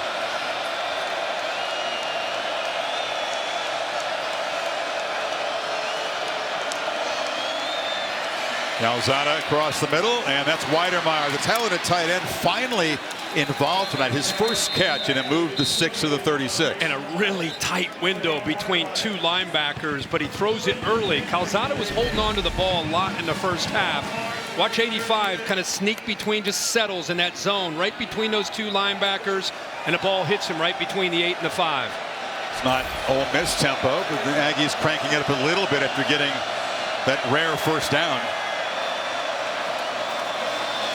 Calzada on play action, throws downfield, and the catch is made. Now he's finding some rhythm here, and on the tackle by Dimas, a flag is down.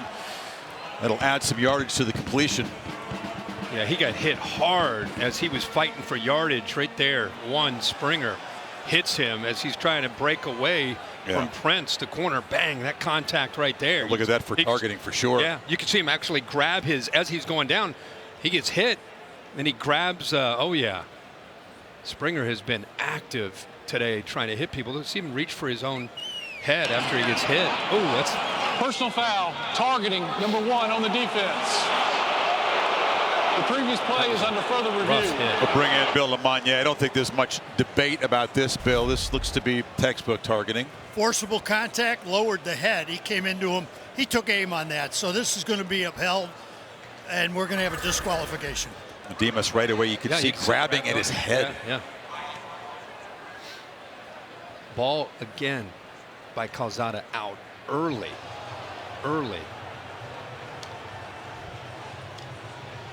So they'll attend Dimas and we believe confirm this call of targeting. Aggies do need a spark.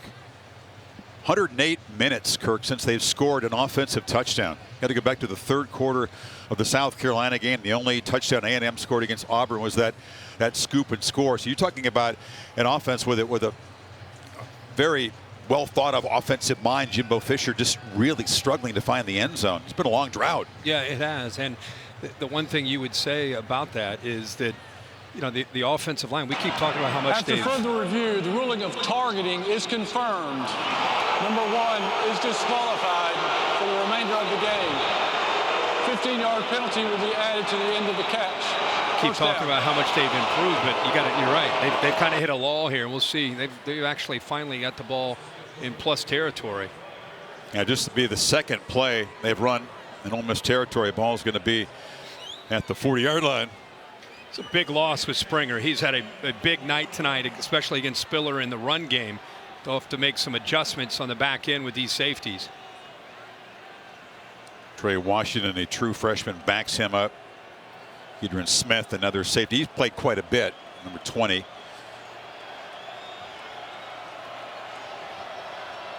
This got quiet all of a sudden. Aggies at the 40. 2-back look.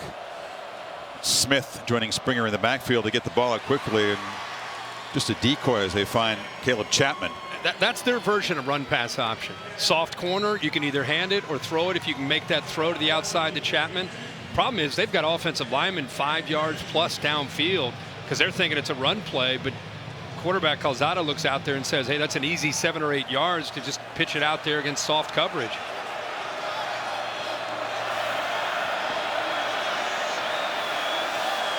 Spiller really overdue to break one. Feed him again. Heavy traffic. He's right near the marker, just inside the 30. Sam Williams has had a terrific game so far on the stop. And they were signaling first down.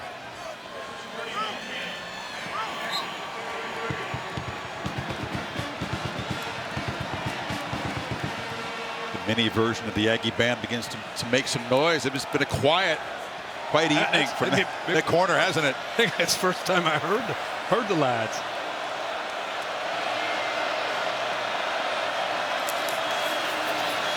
Calzada on the delay, getting that easy access, and that's Chapman again. They're taking 7, 8 yards when they can. Yeah, again, it's the same deal. You're going to play soft. Look at the offensive line. Right side of the offensive line, they're well downfield. But he sees what he sees. Look, that's what he's looking at. He's thinking, you know what? I can hit this out cut. I got the strong arm. I got a receiver that I know can make the play. Why not take the easy way of getting those yards? force Ole Miss to tighten up their coverage, then you can try to go by them.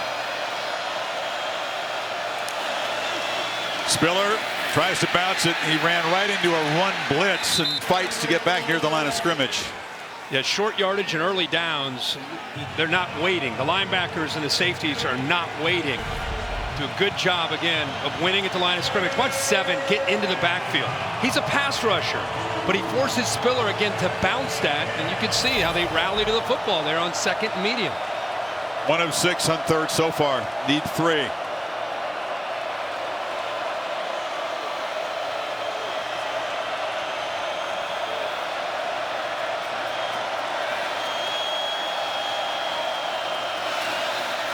Spiller bangs forward. It is a first down. Aggies in the red zone tonight. That was a much better job of the right side, led by Layden Robinson, the right guard.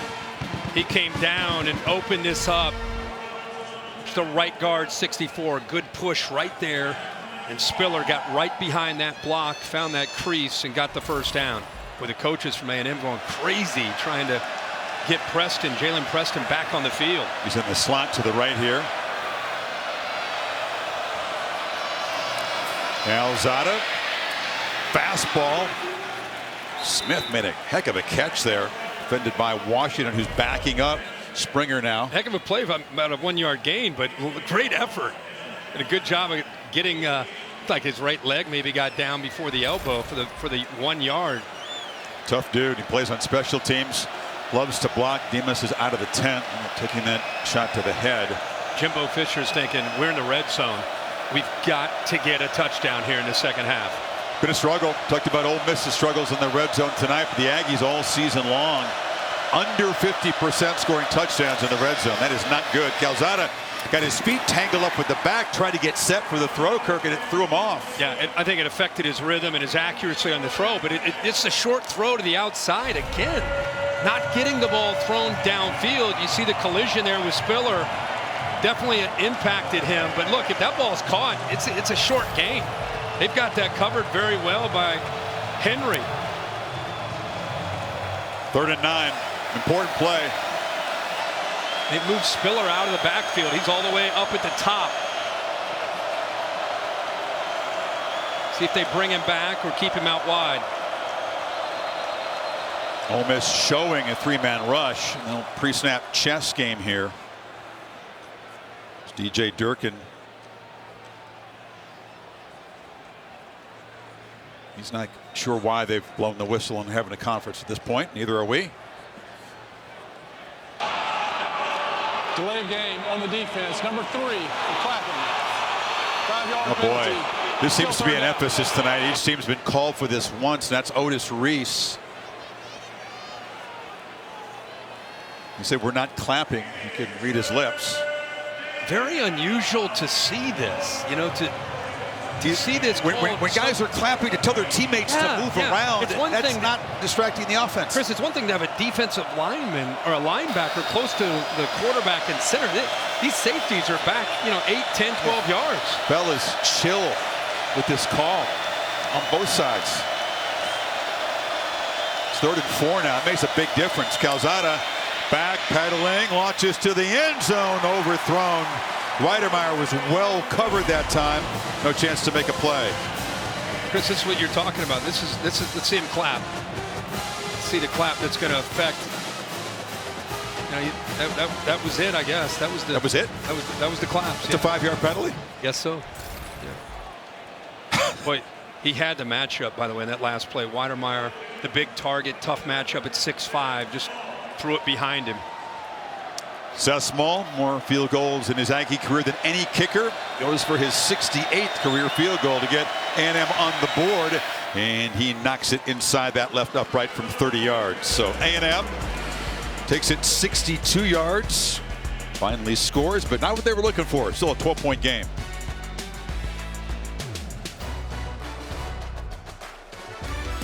Beautiful look at the heart of Oxford. They get Christmas lights up early. The Goodyear blimp providing coverage, making the plays that move you forward. Goodyear more driven.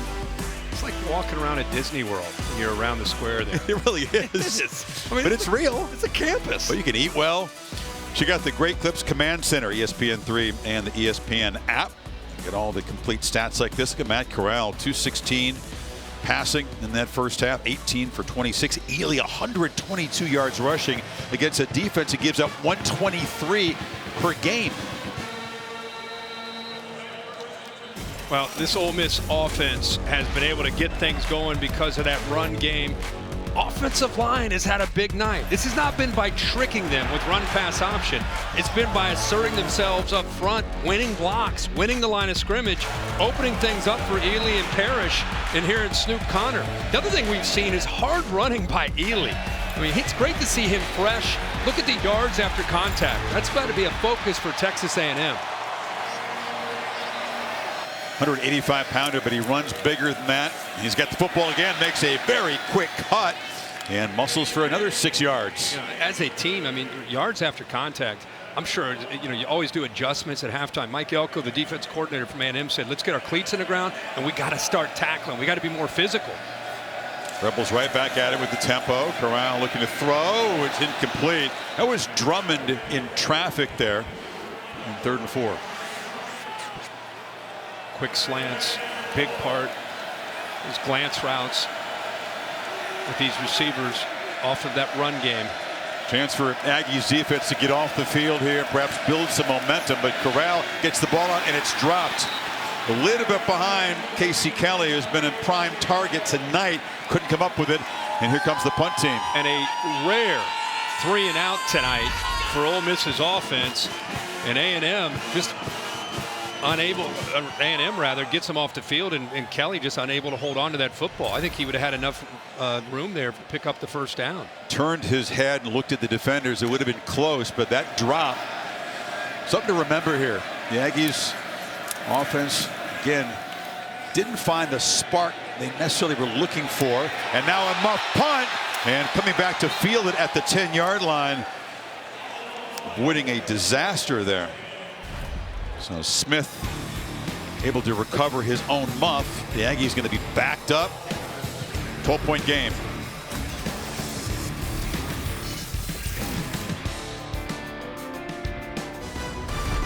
ESPN College Football Primetime, presented by Subway, is brought to you by Liberty Mutual Insurance. Only pay for what you need. There is some post-game there. They make it break it down by midnight in the Grove. Sadly for you. Celebrate out there. College game day built by the Home Depot. Headed to Columbus. No surprise there. Top 7 showdown. Spartans and the Buckeyes. That will be a lot of fun. A lot of hype there for that one in the Big Ten. Columbus. Game presented by Arby's at noon Eastern time. It'll be fun to bring that one to you.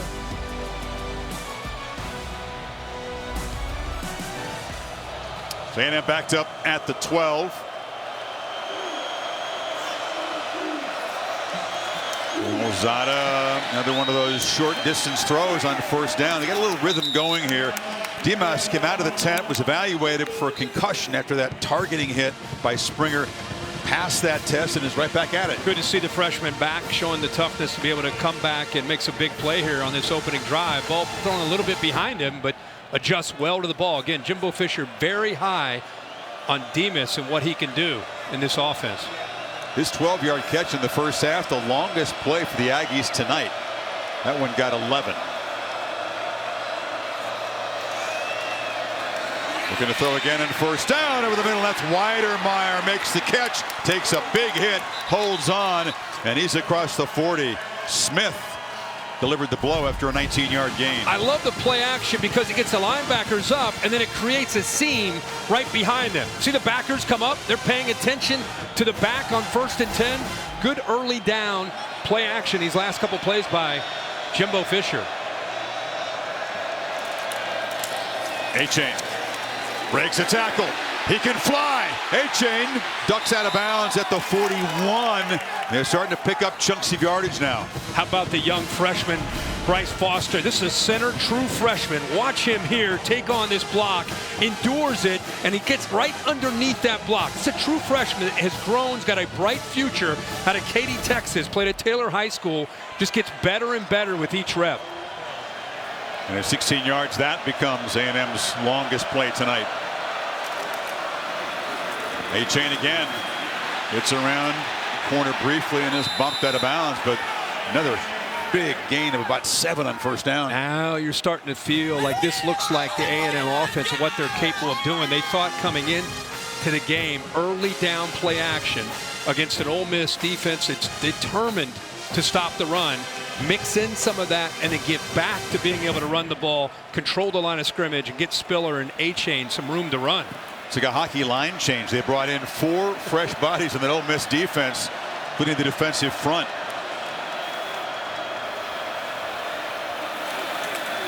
Fake it to A-Chain, flip it in the flat. Weidermeyer ducks inside, another first down. Good attempt by these receivers to help out the big tight end. Smith with a block downfield. Demas, these guys are known with their ability to make plays as receivers, but well coached there to help the big tight end out, give him some room to be able to get to the first down sticks. Fisher always wants to attack the middle of the field against the defense. Weidemeyer is a big part of that. Hasn't made a dynamic play yet tonight, but he's always a threat to do that. Such a matchup problem at 6'5". You put a smaller guy on him and he's going to go over top of him. You put a bigger guy on him and he's going to outrun him. Jimbo pointing out, you look at the offenses on Sunday, they always have that guy, that matchup nightmare, and he's got one at the college level. Their play action throw on first down, and another catch made by Demas on the far side. Leonard starting to jump that. We've seen that play run tonight maybe 6 times, and it's worked every time. Again, they have the run pass option. He can hand it off, or if the corner is soft, he'll continue to throw it. But what I'm seeing is Leonard starting to jump that out cut. Would not be surprised at some point an out and up, try to make him pay for taking that chance and trying to start to jump the out cut. Leonard, the corner from Calgary, Alberta, the top cover guy in this Ole Miss defense.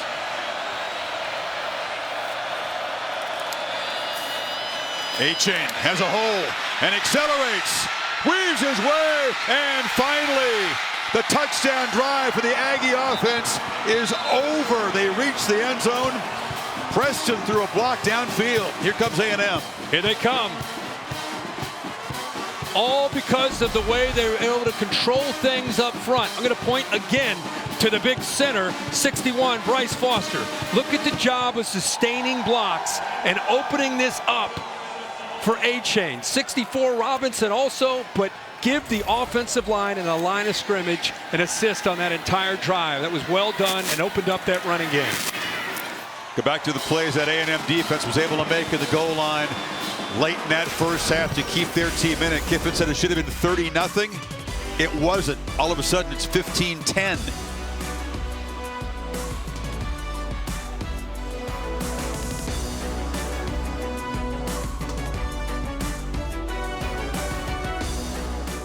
Rams-Niners on Monday night. Of course, Peyton and Eli will be, along with guests, bringing their special spin on things. Mannings are the first family, of course, Ole Miss football. Eli's number 10, 1 speed limit. Archie's 18. You can really speed around there if you get an Archie neighborhood. Yeah. Peyton's on there, even though he went to Tennessee. Of course, Cooper Manning, his son Arch, is heavily recruited by Ole Miss, Georgia, among other schools. They're Rebels fans hopeful another man can be headed this way, but gotta say, let the young man make his decision. Matt, back to you.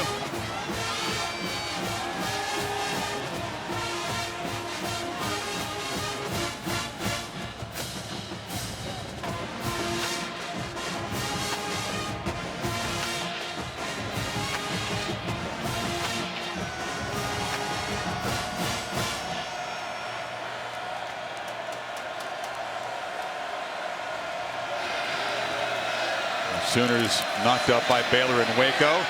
Ely knocked down. You know, Kirk, all of a sudden it feels like there's some urgency for this Ole Miss offense. The drop on third down last series by Kelly, and now suddenly it's a 5-point game. Yeah, not getting positive yards on 1st and 10. And it feels like the A&M defense getting more confident as this game goes on.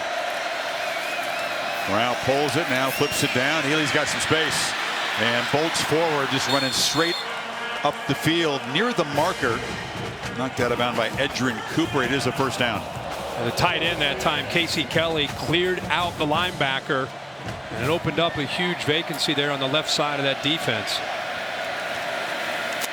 Ely's got it again and picks his way. It's the kind of first down gain that Kiffin can live with. Yeah, that's what we saw a lot of in the first half. What that allows him to do, of course, is put that turbo, that fast tempo that they love to work with, and they get into rhythm when they're able to do that. He's got it again. Made a little nice cut when he first took the football, kind of a sideways cut. He's wrestled down nicely by Jalen Jones. It's third down. They'll need about 3 here. Mike Elko took a chance there, walked up the safety Leon O'Neal and blitzed him and took one of the linemen and allowed him to make the play. A&M was still running a man off the field, and the handoff, first down yardage. They had an extra guy out there. Big fella. Here it comes in late. Flag came in late. It was Isaiah Rakes, looks like, was trying to get off the field. And Jimbo wondering if Ole Miss substituted. If they did, you got to give the defense a chance to get the guy off the field. If they didn't, it's hard to make that kind of substitution. The ball was all the way across from their bench. It's a long way for the big fella to run. That's right. They did substitute. So theoretically, they should have time. That's the other thing with these referees. When things go that fast, it's hard to keep track of everything. But there was a substitution, which means they should have been afforded the opportunity. Ely went out of the game. And we saw Henry Parrish come onto the field. You're right, because Ely was tackled near the sidelines. Yeah. He jumped off real quick. Yep. They ran the other back on. So they should have stepped in front and waited till A&M made the adjustment. As it is, he did gain first down yardage. If they pick the flag up, it still should be a first down for the Rebels.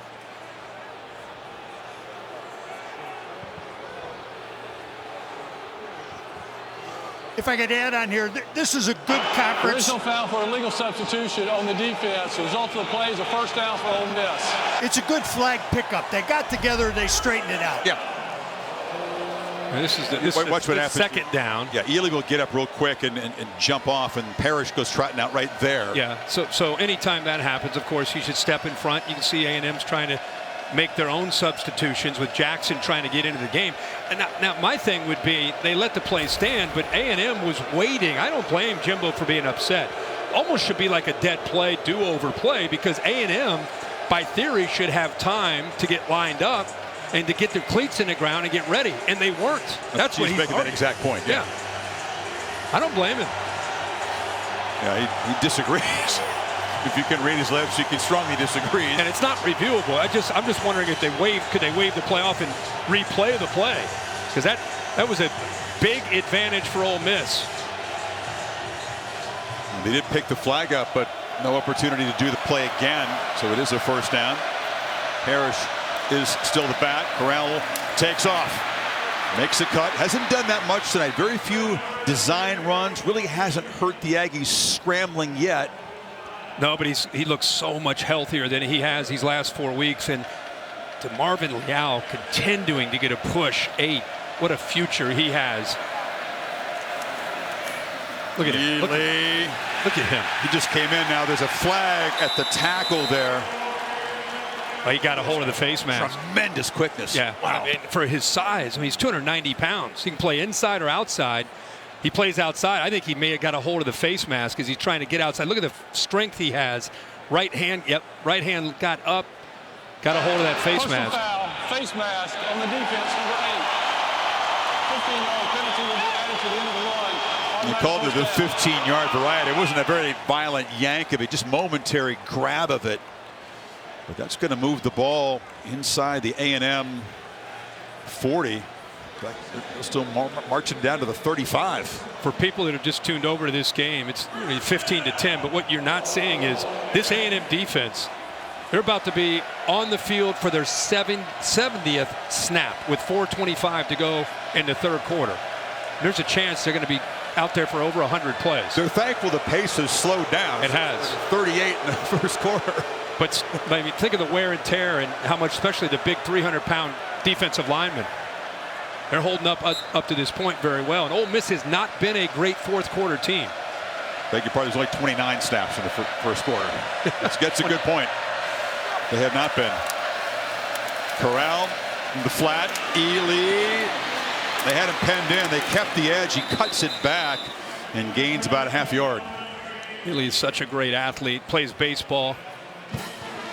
Dominant player in both sports, and having a big night tonight, especially showing how physical he can be against his defense running the ball. Oh, fumbles the ball. Ely still loose. Corral has to dive on it back outside the 40. Leal made another play, and Ely, instead of falling on the ball, tried to pick it up and run with it. Better be careful with 8 getting into the backfield. He dropped it initially, picked it back up, and then you're right, Leal's in there. Now it's 3rd down and 17.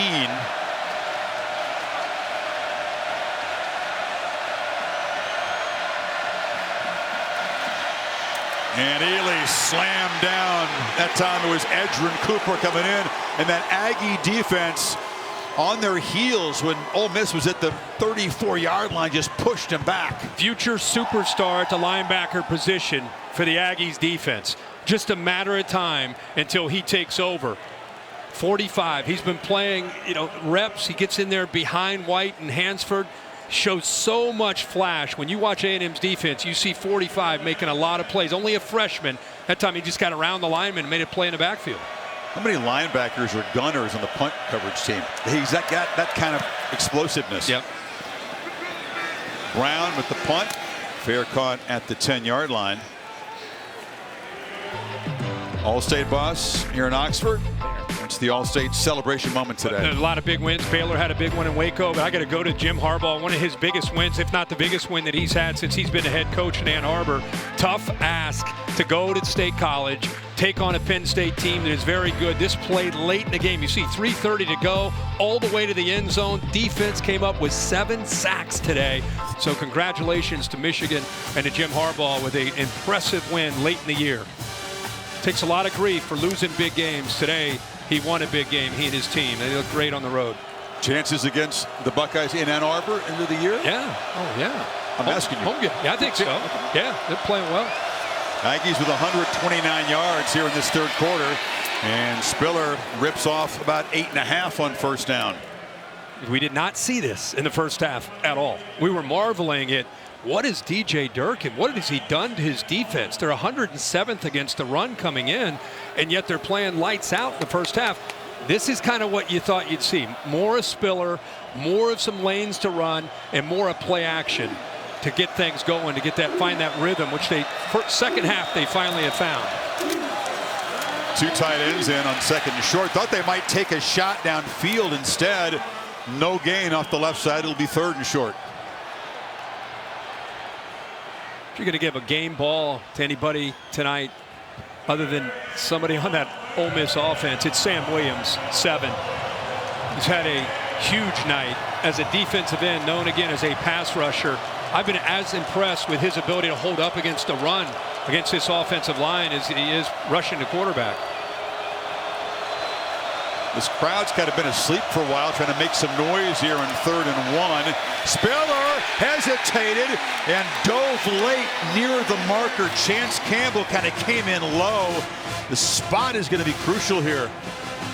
Boy, these guys are getting off of blocks. Chance Campbell, he's just selling out trying to make plays. Spiller had to work hard, and I think where they're spotting the nose of the ball, it's going to be a 1st down. That might be a tad generous on the spot. Wow. He did dive the last second. He was wrapped up by Chance Campbell, and he just tried to dive over top of him to get to the end zone. He's short. Jimbo had a bleeding here. Watch his play and this effort right here in the nose guard as well. K-Day Hill, watch this. Look at that effort, and there's Spiller trying to get there. Jimbo did not like the spot at all. Does not want to send that punt team out, but you can't go for it in your own 20-yard line here. Jimbo up here frustrated.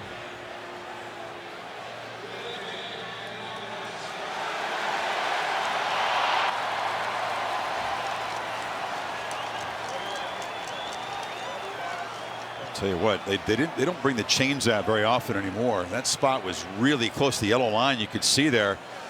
He's talking to Bryce Foster, the center, about we're short by an inch. I think that's it's a good call. That ball was like short of the blue stripe. which is short of the 20-yard line. Ended up being, I think, a pretty good spot. Trying to get the Rebels to jump offside. Don't. Constantino with a very high, short kick. Fair caught at the 43-yard line by Drummond. So Ole Miss gets off the field on 3rd and half a yard, and good field position for Corral now. Tuesday night, CFP top 25 rankings. Reese, you, the panel, Gary Barta, over on ESPN. You expect any dramatic changes? Oklahoma was not in that top 4 position, so another undefeated falls. UTSA, not the U.S. Tennis Association, remains undefeated. Ely picks his way. That was a big moment for Ole Miss. A&M had momentum. They've been moving the football, churning it out in the ground. To get that stop, that play by Campbell, you talked about diving over there in 3rd and short. Now we'll see if the Rebels offense can get going again. They're in a little bit of a lull right now. They sure are.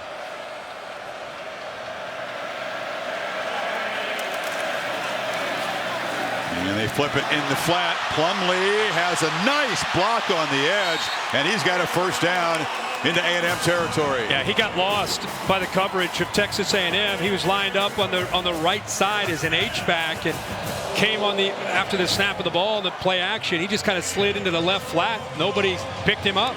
Braylon Sanders just kept driving his man backwards. So the end of the 3rd quarter, dominated by Texas A&M. They cut into the lead 15-10 with 15 minutes to play here in Oxford. An elimination game in the SEC West.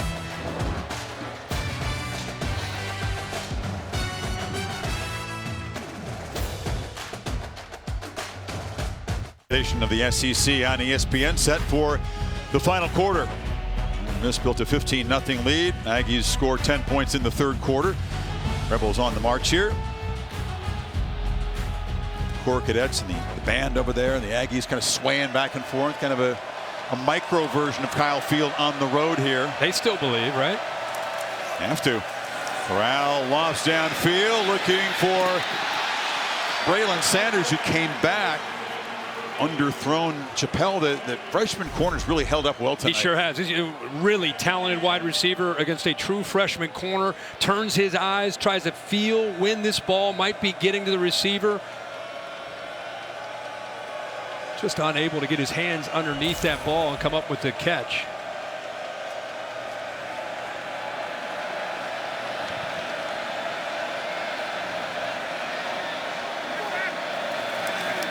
Corral looking to run all the way and takes a hard shot. Well, that was Chappelle, who's down on the field. There's a couple of flags there, and this one will undoubtedly be looked at for targeting as well. Yeah, anytime you see a quarterback sliding, going down, you need to get off of, you need to come out of trying to make contact with him. And he's giving himself up right there. And even, it wasn't necessarily, but I'd love to hear what you say about this, because it wasn't necessarily a big hit. It's just that he could. Personal foul, late hit, unnecessary roughness with targeting on the defense, number 7. Penalty is 15 yards. So when he's giving himself up, that's deemed defenseless at that point, and he shot the quarterback's head. If he's defenseless, he's defenseless then. The late hit call I can live with. Me too. The targeting call, I think they need to reverse. I didn't see that part of it. No, I don't see that. I think anytime a quarterback goes down and I'm a defender, I have to avoid contact. You're also just to be safe. In a semi spot here. Was he into a feet first slide, or did he kind of go forward and sideways on the slide? That's debatable too. There's also a concern, by the way, of the health of Chappelle. The athletic trainers down on the field looking at his head. He immediately stayed down. The head and neck area is the area of concern for him. I don't see a feet first slide on this play. After further review, there was no targeting on the play by number 7. The 15-yard penalty for the late hit will be added to the end of the run. Yeah. And it does the late hit is not reviewable at that point. The targeting, of course, is, and it's picked up. The 15-yard penalty stands. That's correct. You can't do anything about the late hit call. Yeah, that's judgment. Pretty much what you expected to see called is in fact called. Chappelle slowly walking off. Got another true freshman backing him up, Deuce Harmon. But Chappelle, we just point out how well he's held up on the edge against this talented receiving corps tonight. Sanders and Drummond, as healthy as they've been in recent weeks, but they have not really feasted at all. No. A&M secondary. No, and we've actually seen Deuce Harmon playing tonight. He's been playing some when they bring in 5-6 defensive backs. He's been on the field and has played a lot of football. He's an outstanding cover corner.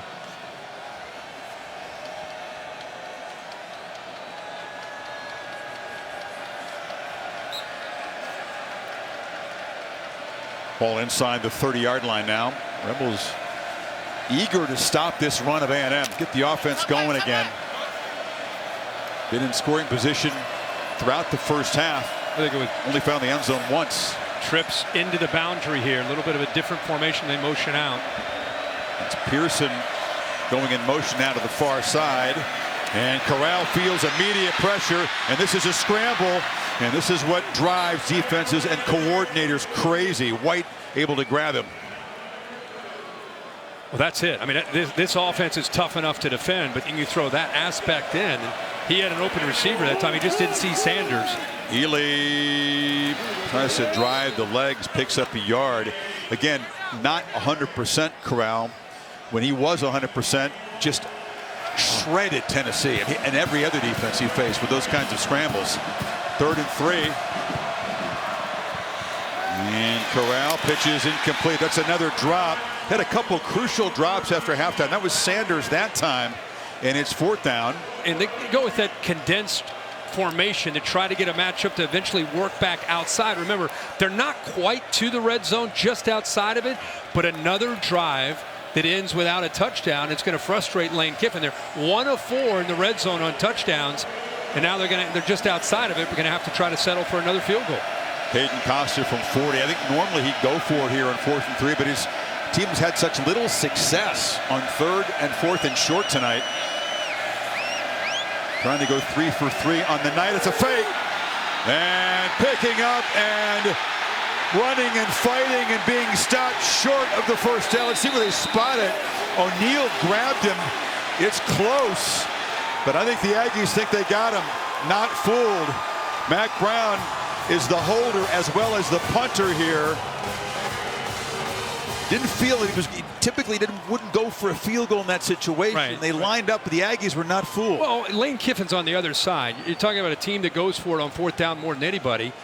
And when they line up for a field goal in that area, you are alert and waiting for something.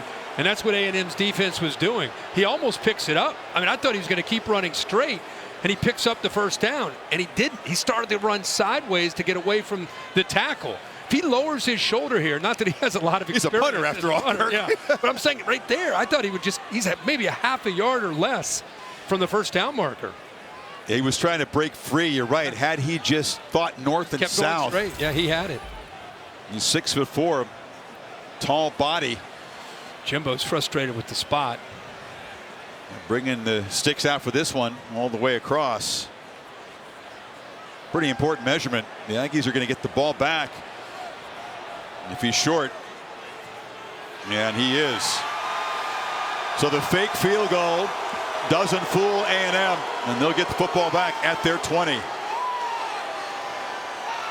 Came close to making it. I think your point is a great one.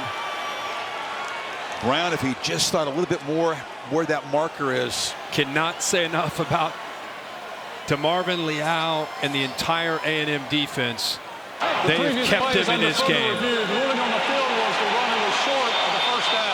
I mean, they really have kept them. They've given up some plays. They're going up against a great offense led by this talented quarterback, Matt Corral.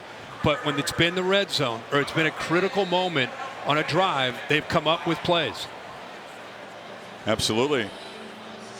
And Ole Miss has kind of thrown the kitchen sink at them. They've tried inside runs, they tried outside runs, tried to throw the ball. Whatever they've tried, A&M's had the answer in most of those situations. They review the spots when it involves a 1st down, so they're taking another look where trying to get to Brown the was stopped 19-yard line is where the ball needs to go. Not his foot, not his helmet. The football needs to get to the 19. It's a tough angle there. There's a really good angle. See if he gets the football to the 19. Right, so there's the point right there. If he'd have fallen forward and taken a sideways step. Just gone down and forward. I just don't see that ball ever getting all the way. It got to about the 19 and a half, but not all the way to the 19. Brown's a tremendous young man. He's the guy that at age 12 started a lemonade stand. Another look here to raise money for ALS. You know, he's raised more than $145,000 in his life for ALS. Incredible. Inspired by a friend's dad who'd suffered from that. He's shaking his head. I think he knows he was short. After further review, the ruling on the field is confirmed as short of the first down. First down, Texas A&M. So you take a very reliable kicker, a chance to go up 8, and Lane rolls the dice that time, as he's done so often this year. Look at that, 5 times tonight. They've been down inside about the 25-yard line, 22-yard line, and they're sitting on 15 points. And if A&M comes back to take the lead, that's going to haunt Lane Kiffin and this Ole Miss football team. Why so much attention is paid to red zone. Decides games. Calzada looking to throw over the middle on first down and has an open receiver, and that's Nias Smith, who slides down across the 30. Weidermeyer took the safety with him. Watch the big fella right here work across. He takes that safety and it opens up the middle for an easy throw to Smith. Nice patience that time by Calzada to let that play eventually open up. Their first down throw. Weidermeyer breaks free, and the tight end found a little cushion in there. And it's a play to the Ole Miss 35. I mean, it's your best target, right? The one guy you got to make sure you're alert and ready for. They lost him. And they're so locked in the backfield on the running backs and potentially that running game that Weidermeyer just slid right behind him. He almost looked like he was just like, hey, yo, I'm right here. Throw it. Nobody saw him. Roll reversal now. Aggies using some tempo, and it's the Ole Miss defenders looking to the sideline here. Head spinning a bit. 27 yards on that gain. Take it to A-Chain. Another first down throw.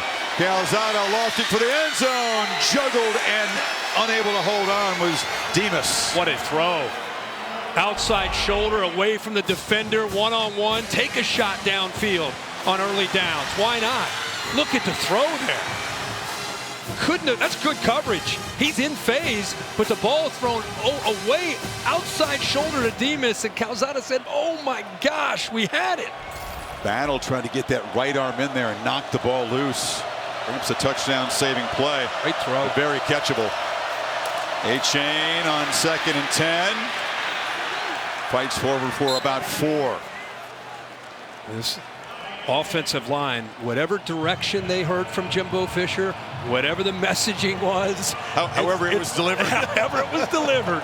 It is like watching a different group right now going up against Ole Miss's front. Much better job of being physical and keeping a hat on a hat up front, giving these backs a chance. They didn't have much of a chance in that first half. A lot of confusion on that A&M sideline about which personnel group is supposed to be in the game. Preston coming in now, but the play clock's winding down. May need to spend a timeout here. Yeah, he's going to have to. Too big a down. He was hot. There was just some disorganization with who was supposed to be on or off the field. So 3rd and 6 coming up. And you come back to Oxford.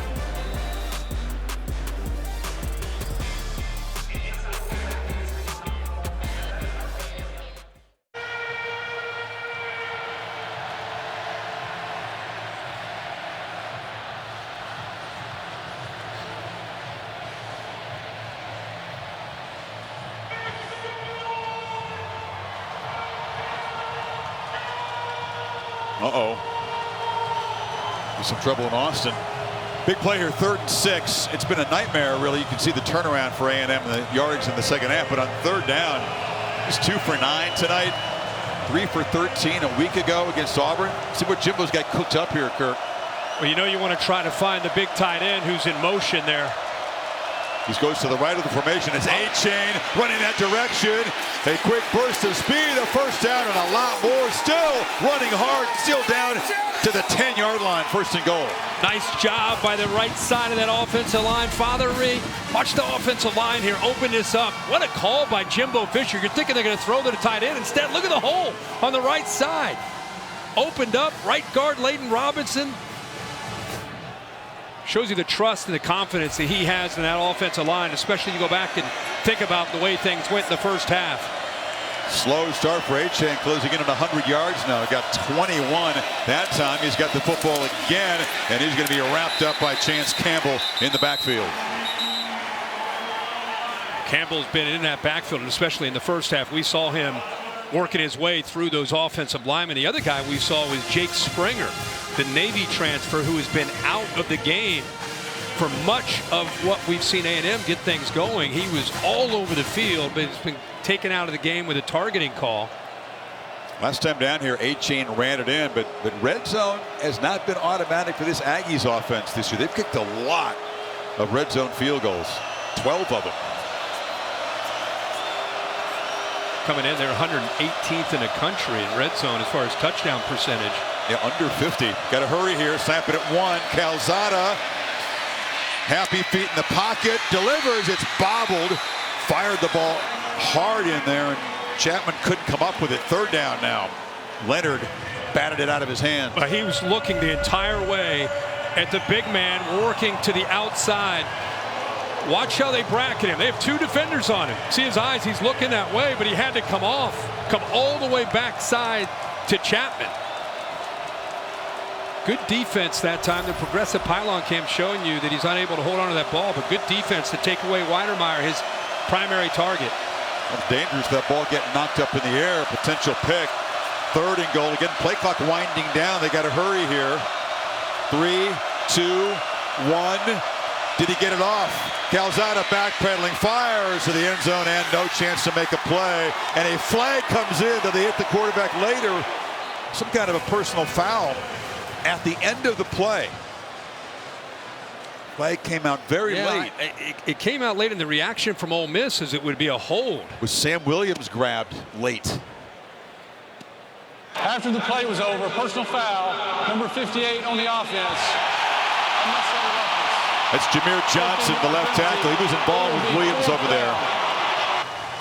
So it's 4th down, and that'll move it back 15 yards for the field goal attempt. You know, Jimbo's talking about it with the play clock. Wait, there's nothing worse on a big down for a quarterback who's all about rhythm than all of a sudden trying to hurry, get the count, get the snap.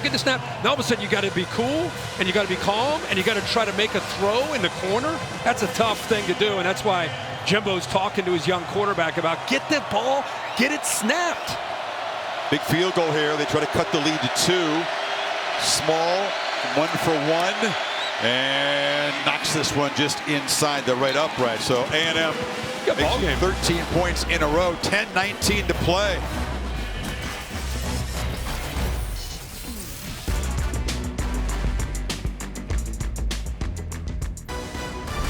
ESPN College Football Primetime is presented by the Eat Fresh Refresh at Subway and in part by Allstate. Save money like a champion with Allstate. Represented military presence here on Veterans Week. It's always our crew. Certainly we join in saluting America's heroes who are working for us here. Jen Hartzog, Army National Guard. Look at Curtis Wilson, our bus driver. Curtis. Back, rocked up Army, back in the day. Look at specialist William Lamagne in the era of black and white photography. Very smooth. Very smooth. Salute you, Bill.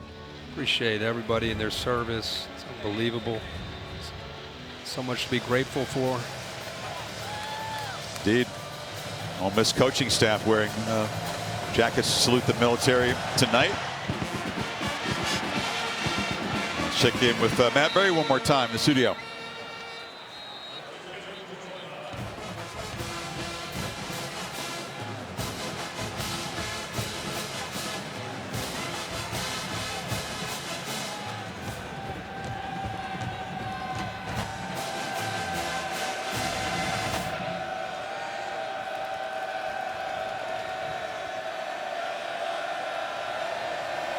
A tricky one. You can't afford to look ahead to the showdown in Salt Lake City with Wazoo. So the Rebels, the lead is just 2 now.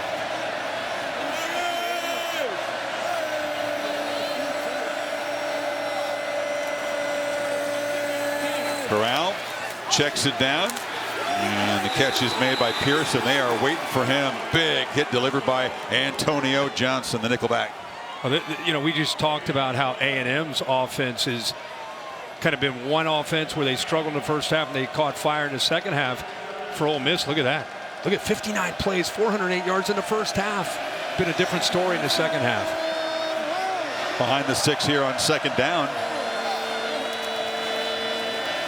Corral fires across the middle, but it was at the feet of Pearson, who was well covered. All that easy rhythm they had going in the first few series of this game, it is gone. Really good coverage downfield. Ole Miss gets away with a big-time hold by the right guard, Eli Acker. He was getting pressured. Pass rush. Corral forced to step up. Ole Miss has struggled on 3rd down as well tonight. 4 of 13. They have not converted very many in the second half. Corral across the middle, and it's caught. Diving attempt and an interception. Pearson made the catch there. O'Neal came flying across. I think he thought he was going to make the pick. He jumped it. He was anticipating that crossing route. I don't know if they're going to take a peek at this to make sure he secured the ball. Well, but Chris, Leon O'Neal, I think, was expecting this throw. Does a good job of jumping it, but the ball's thrown where he has to work through the body. He's unable to get there. Ooh, that is worth taking a look at. The ball can hit the ground as long as it doesn't aid in the control. So if he has a firm grasp on the ball, controls it when it hits the ground, it should stand. This is pretty close, though. We'll bring in Bill Lamagna. It hasn't had a chance to weigh in on many 50-50 calls yet tonight. Bill, how do you see it? Specialist William Lamagna. Well, thank you, Chris. This one here should stand. I can't see enough movement of the ball, and it looks like he's got some control there. Can't confirm it, but I'd say stands on this call. On a situation like this, Chris said it can hit the ground. Is that what you're looking for? Is that what they're looking for in the booth? If there's any kind of movement? If it touches the ground in control, we're good. If that ground causes that ball to move where he doesn't have firm control of the ball, then you have an incomplete pass.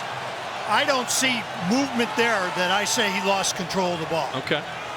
Yeah, it looks to me like Pearson just barely, Kirk, has enough control of it as it hits the ground. How about the location of that football? I told you that Leon O'Neal jumped that route, but he couldn't work through the body of Pearson because the ball was thrown low and away. If he worked through the body, it would have been pass interference. So perfectly located football by Corral. This is one of those important plays. You know, if they can get the first down, Ole Miss needs to get that rhythm back. They need to kind of get that Aggie defense on its heels again. Yep. See, you can see him coming up right as he started to work across the middle. That's where that experience comes in. But after further really review, good the throw. ruling on the field stands. You got a 14-yard pickup on that 3rd and 11.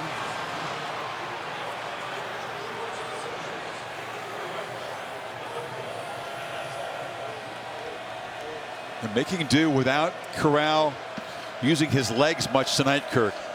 Very limited scrambling, very few design run calls. They still don't feel comfortable on that left ankle, kind of turning him fully loose. You get the feeling? Again, think about it. He leads his team in rushing. He's been scrambling, but not a lot of design run where they're trying to get him loose. They're trying to save him. Ely tries to get around the corner. Stiff arms a couple of defenders and still running hard and powers down inside the 45. What a night he's had. Michael Clemens lost the edge to the defense. And Ely, with his acceleration, was able to run away from Aaron Hansford. And then again, once he builds up momentum, he's lowering his shoulder and using that stiff arm and getting through arm tackles. 19-yard chunk. They hand it to him again. He turns the corner and bangs forward. You just wonder how many times can the A&M defense be asked to step up and make a big play at a critical moment. We've seen it all night tonight. They've given up some plays, given up some yards, but made big plays.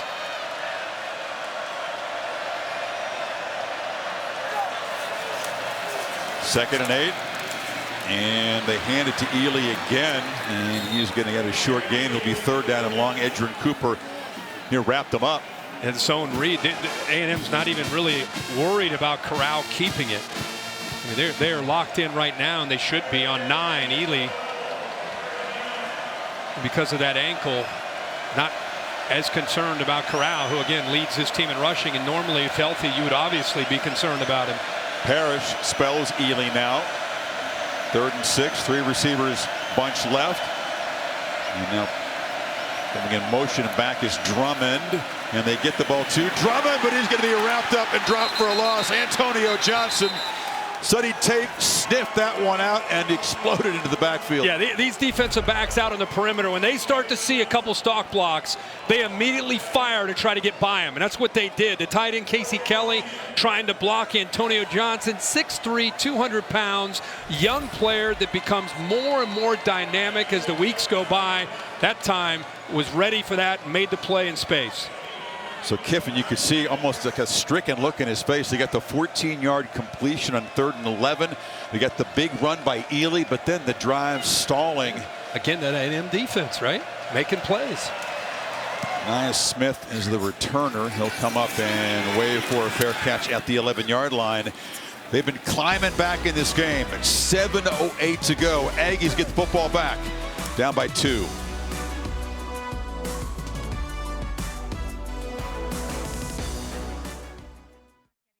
Well, Zach Calzada's been at his best in the 4th quarter. Remember, they were up big against Alabama, then down 7.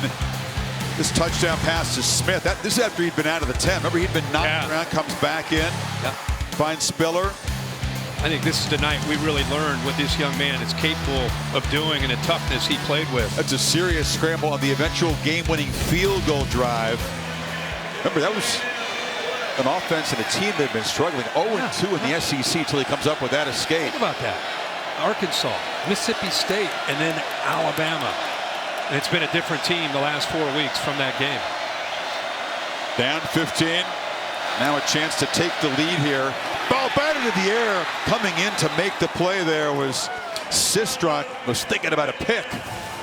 Boy, good job. You can't get to him. You're just going to get your hands up. Sistrunk has not played a lot tonight. 6'1", 230. Not the biggest or tallest guy, but athletic enough to be able to knock that down. Campbell was lurking in the area trying to pick it off with a carry. A chance to put the game away. Calzada instinctively almost started to catch it, and that would have been a mistake.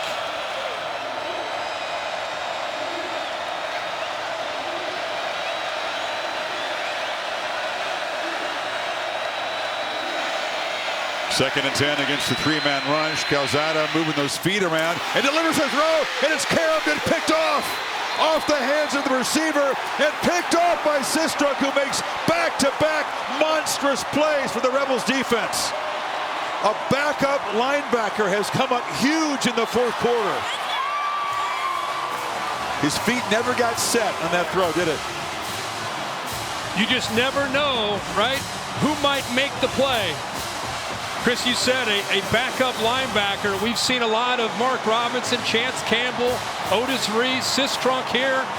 Bats the ball down on 1st and 10, and then takes advantage of a ball that goes into the air after Demas is unable to hold on to it. It's high off of his hands, and then great awareness by Sistrunk to hold on to that ball and fight for it as they both go down to the ground.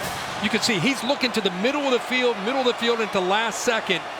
Tries to get the ball outside to Demas. Demas, 6'3", is a tall receiver with long arms, went up high off his hands, and Sistrunk just took it away from him.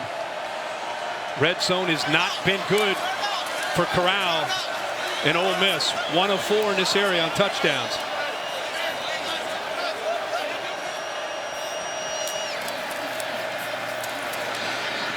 Driving forward, Snoop Connor, you can just see, I mean, Kiffin's tried everything down him. We talked about the variety, and nothing has really been effective in the red zone. The windows get tighter. Offensive linemen have a tougher job. A defense getting the pin in their ears and getting upfield. Boom! Touchdown! Take that! Snoop Connor just bolts straight up the middle. That solved the red zone woes, and the Rebels cash in the pick and stretch the lead with 6.5 to play.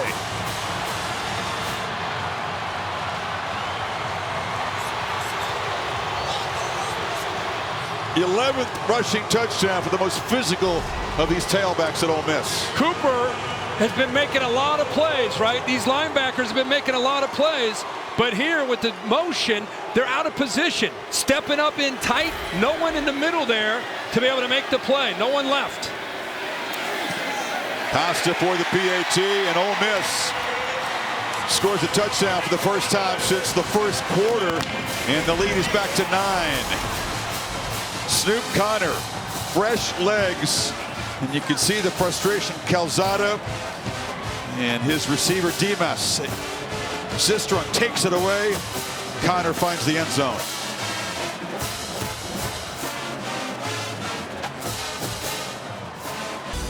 Goodyear with the aerial coverage, with you for every mile on the road to greatness. Goodyear, more driven. 32 degrees, Kirk. We reached the freezing point here in Oxford, Mississippi. A very chilly Saturday night. The stadium had gone kind of cold and quiet.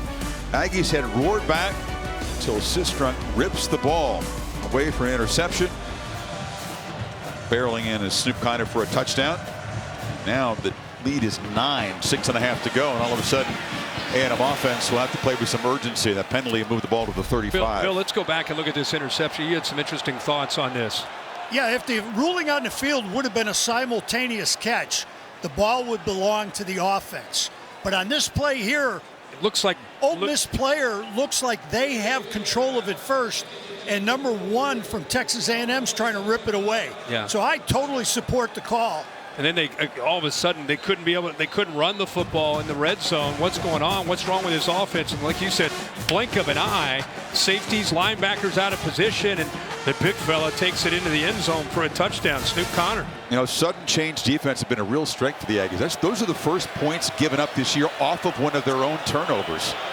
It's the 14th turnover. First time opponents got points off of it. 2-possession game. Should say touchdown off of it. Urgency now from Zach Calzada as a young quarterback. They can't play slow. Get the ball to Spiller in the flat. He's got a couple of blockers, but the Rebels pursue and knock him down right at the line of scrimmage. Where Leonard's been active tonight. It's Trey Washington who's filling in for Springer, who was ejected for targeting. And DJ Durkin, a defense coordinator from Ole Miss, all night he's been worried about the run game. Now he's got to worry about the pass game. And when they think about the pass game, it's rushing 3, dropping 8, playing a lot of zone, and keeping everything in front of them. Don't want to give up an explosive.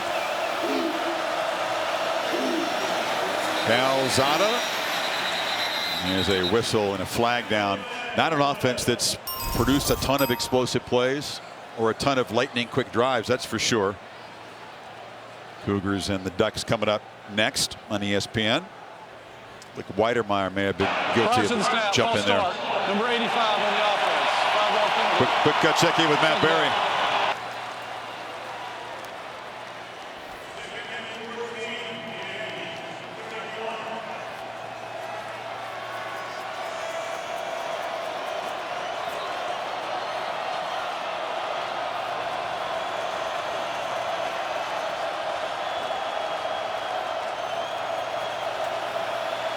That's been a wild day in the Big 12. Oklahoma going down earlier. Texas Tech over Iowa State. Calzada tries to buy time, checks it down to Spiller, who scoots out of bounds at the 36 to stop the clock. This is not A&M's wheelhouse. You know, not just a quarterback who's still growing as a young player, but the wide receivers. You know, it's been an area where they've had a lot of injuries over this year. Anaya Smith is a great player. They got to try to get him the ball in space. Their best threat is probably the tight end, Weidermeyer, 85. Demas has the capability. 81. Chapman can make plays downfield, but they've got to get the ball downfield.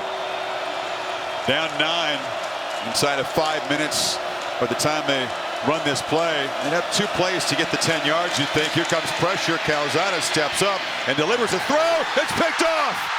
Picked off by Finley. A.J. Finley down the sidelines. Touchdown, Ole Miss. Pick 6 should put this away.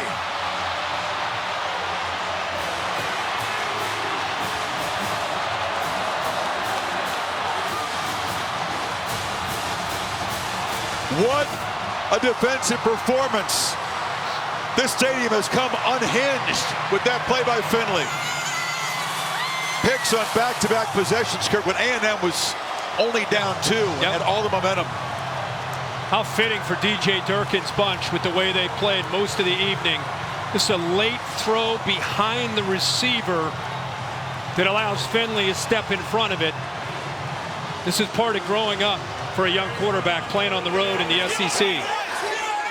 A.J. Finley had a couple of picks against Liberty last week. That's what you call being on a roll, break out the chain. And the story of this game tonight, this frigid night in Oxford, has been the embattled Ole Miss defense coming up huge. Well, again, he's waiting and waiting. He's got time in the pocket, but he's waiting until he finally feels that Smith is going to get separation to the outside. See, the ball's late, thrown late, and behind his receiver who's on an out cut. It's a no-no, obviously. And Finley takes advantage of it and makes Calzada pay for it. Finley, the junior free safety out of Mobile. He's grown, he's improved. He's one of those guys who just gotten better and better as the season's gone on. And the last couple of weeks, just monster playmaking. Yeah, best couple of games he's probably played in his entire career, and it continues. How about that? That's a dream for a safety. Like Kiffin fired up. But yeah, he just kind of read the eyes of Calzada, who was staring down Anaya Smith and waiting, and then he just stepped in front. It's a 52-yard return to the house, Holly. You saw the turnover chain that they put on. Well, the circle that's silver is actually the jaws of a shark. It's really cool when you come out of the field onto the through the tunnel for Ole Miss. It is all shark footage. It is like an aquarium coming out onto the field. That land shark defense, they are putting in some pretty big bites, and that might be a kill shot right there. We haven't heard much about the land sharks because the defense hasn't worn it a nickname. Let's be honest. But it's been a long time. They have come up huge. Hooch kick. Trying to make something on the return is Preston, and he's knocked down inside of 5 minutes, and suddenly it is a 16-point game. Still a 2-score game. But Oregon trying to preserve their top 4 ranking with Wazoo coming up next. Ohio State got back into gear. Cincinnati last night was okay, not dominant. Boy, Michigan made a statement with a win on the road against Penn State. Michigan State and Ohio State play next Saturday. You and I will be there to call that game on ABC at noon. Look forward to that. Game day will be there as well. You can see the loss there by Oklahoma, one of the shockers of the day in Waco. Yeah, unless the Ducks do stumble, you don't really see the need for much of a change in the top 4.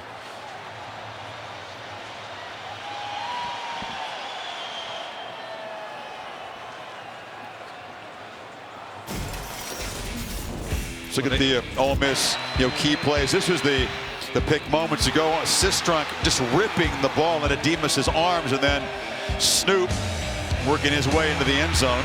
A couple plays later, they're in the end zone, and then the big pick 6, ball thrown again late behind the intended receiver, Anaya Smith, and Finley with a nice job of reading it, read the eyes, and becomes a hero on the sideline. The shark jaws that Holly was talking about. Pretty good. You got to add something, kind of local flavor if you're going to have a turnover change. It's been done, frankly, but the shark jaws is nice. You can see Corral get excited there. Just an electric start to the quarterback for this offense. Then they really kind of lost their rhythm for a while. That touchdown by Connor, the first touchdown they had since the first quarter. No, this game with the house call. Game was trending for Texas A&M. I mean, this thing was going in a direction that Jimbo Fisher wanted to see. It's Jordan Jernigan, a backup wide receiver on the special teams, and finally being helped to his feet. Now, if you're Jimbo Fisher and Calzada on this offense, you're thinking it's still 2 touchdowns and 2 2-point conversions, but we got to do something quickly downfield. Calzada's got to shake off the fact that he's thrown 2 picks in his last 4 passes.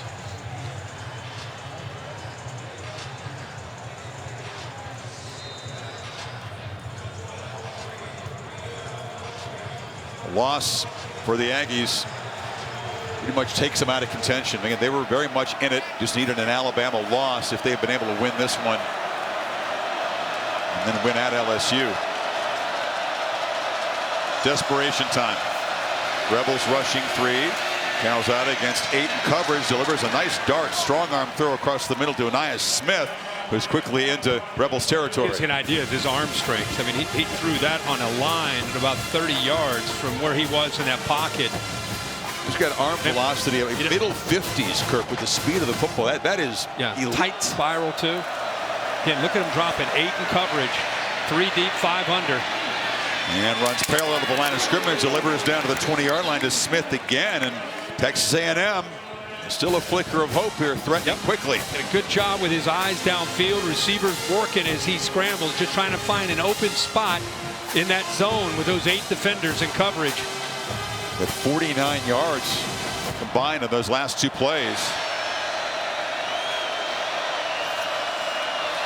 From the 20, Calzada backpedals across the middle and bracketed coverage there on Weidemeyer. They've tried to take him out of play in the red zone tonight. In red zone, he's bracketed. He's got Otis Reese to the inside. You got another safety to the outside. Taking him away, it was Trey Washington working to the outside. They're basically saying, all right, Calzada, you're going to find someone else. We're not going to let you have that one-on-one matchup. They went man-to-man across the board, except on the tight end, where they basically double team him with the bracket. Bracket meaning if he cuts outside, one guy has him, cuts to the inside defender has him. Cougars and Ducks beginning on ESPN News. We'll have it here on ESPN at the conclusion of this one. Calzada running around, backpedaling, trying to make something happen, and delivers a strike. Catch made down near the 12-yard line there by Weidemeyer. It's 3rd down now. Great effort, obviously, by Calzada to keep that play alive, but the big tight end, Weidemeyer, good instincts to work back. He was all the way in the end zone. He came all the way back, trying to connect his eyes to his quarterback. We've got another Ole Miss defender down. Looks like the corner this time, DeAndre Prince. Grabbing his calf. Watch Weidemeyer, where he ends up on his route. It's kind of downfield. You see the quarterback's just running for his life. Weidermeyer's now in the end zone, right at the goal line, recognizes that and says, okay, I'm going to help him come back to the quarterback and give him a target, separating that time from Otis Reese. Interesting. Calzada, he actually ran backwards 8 yards. He retreated that far to try to buy some space and time. And Weidemeyer slides down. Holly? Well, you can see the flashes of brilliance from Weidemeyer, such a terrific tight end that was highly recruited. And I actually talked to him this week about why he chose A&M as a 4-star recruit. And he said, Jimbo Fisher had a great reputation for how he used the tight end. I actually talked to his great tight end from Florida State, Nick O'Leary, and he gave me a very good job recommendation for Jimbo Fisher. He said, I caught 114 balls in my career, made it to the NFL, and he said that was all I needed as a recommendation. He went with Jimbo Fisher, and he's turning into a really nice tight end for the Aggies. That's what tight end recruits do. You definitely look around the country and see what coaches have a history of using guys and putting guys in the league. And Fisher does. And you said in the NFL, that position's becoming more and more a commodity. Sometimes they're the key pass catcher on a team, especially in the red zone. You know, every team that's a playoff contender seems to have a tight end that's a matchup problem for a defense. 3rd and 3 for the Aggies. It's Weidemeyer going in motion. A-Chain makes a cut and dives down, 1st and goal inside the 5. Another good call. Stop the clock there with a 1st down. Now, like to see Calzada get up quick. Every second is precious when you're Texas A&M trying to get back into this. Well, they're trying to go in fast there. They weren't even lined up, I don't think, on the left side there. Geez, you know, we understand the importance of tempo. You want to get the defense confused, but so many times you see a false start. 58 on the offense. 5-yard penalty. 1st down. It's tempo trumping execution a lot of times. I guess you'll take the occasional 5-yard penalty, but when it happens inside the 5-yard line. And it's not necessarily their wheelhouse. You know, tempo, the way Ole Miss, they'd prefer that fast tempo. Jimbo, by the way, we're talking about 2-point plays, and the need to practice more of them in these multiple overtime games. He reminded me, he was in a 7 overtime game one time. They practice a lot. They're going to need a 2-point play or two. Calzada doesn't realize that game clock is running. They wasted 10 seconds there. A-Chain has space, stiff arm, touchdown. And now we'll see one of those 2-point plays as they have cut the lead to 10 here with 3:11 to go. Good block that time by, again, the receiver. They've all been blocking very well tonight. Damon Demas helps the running back eventually get into the end zone. A-Chain has ended up having a pretty good night running the football now. This is absolutely crucial, though. They've got to cut this lead to 8. We'll see what he's got called here. Says they work on a lot of these. Well, Ole Miss a little confused. The matchup problem is here with the tight end. I think Ole Miss. Yeah, that's a good use of a timeout. Their defense, Kirk, wasn't really set up for that. Take a look at A-Chain kind of working his way for his second touchdown run tonight. Go back to this. Just anytime you see receivers blocking, you like to see that. I love that Jimbo's not just he's not panicking. Even though he's down 16, he's got to throw the ball. He's trying to keep the clock where he has a chance, but trust his running game. A back who's averaging 9 yards a carry, and the receiver that time, Smith, helps him out, or Demas rather, helps him out. Touchdown, though, doesn't mean a lot, again, unless they can get this 2-point play and cut it to 8. So yeah, you got 2 timeouts. You hit this 2-pointer, and you're saying there's a chance, you know? Yep. But if they don't, it's a 10-point game. Yeah, and so what he's going to do here, talking to Demas. This is what Jimbo prides himself on. The strategy of a game, late in the game.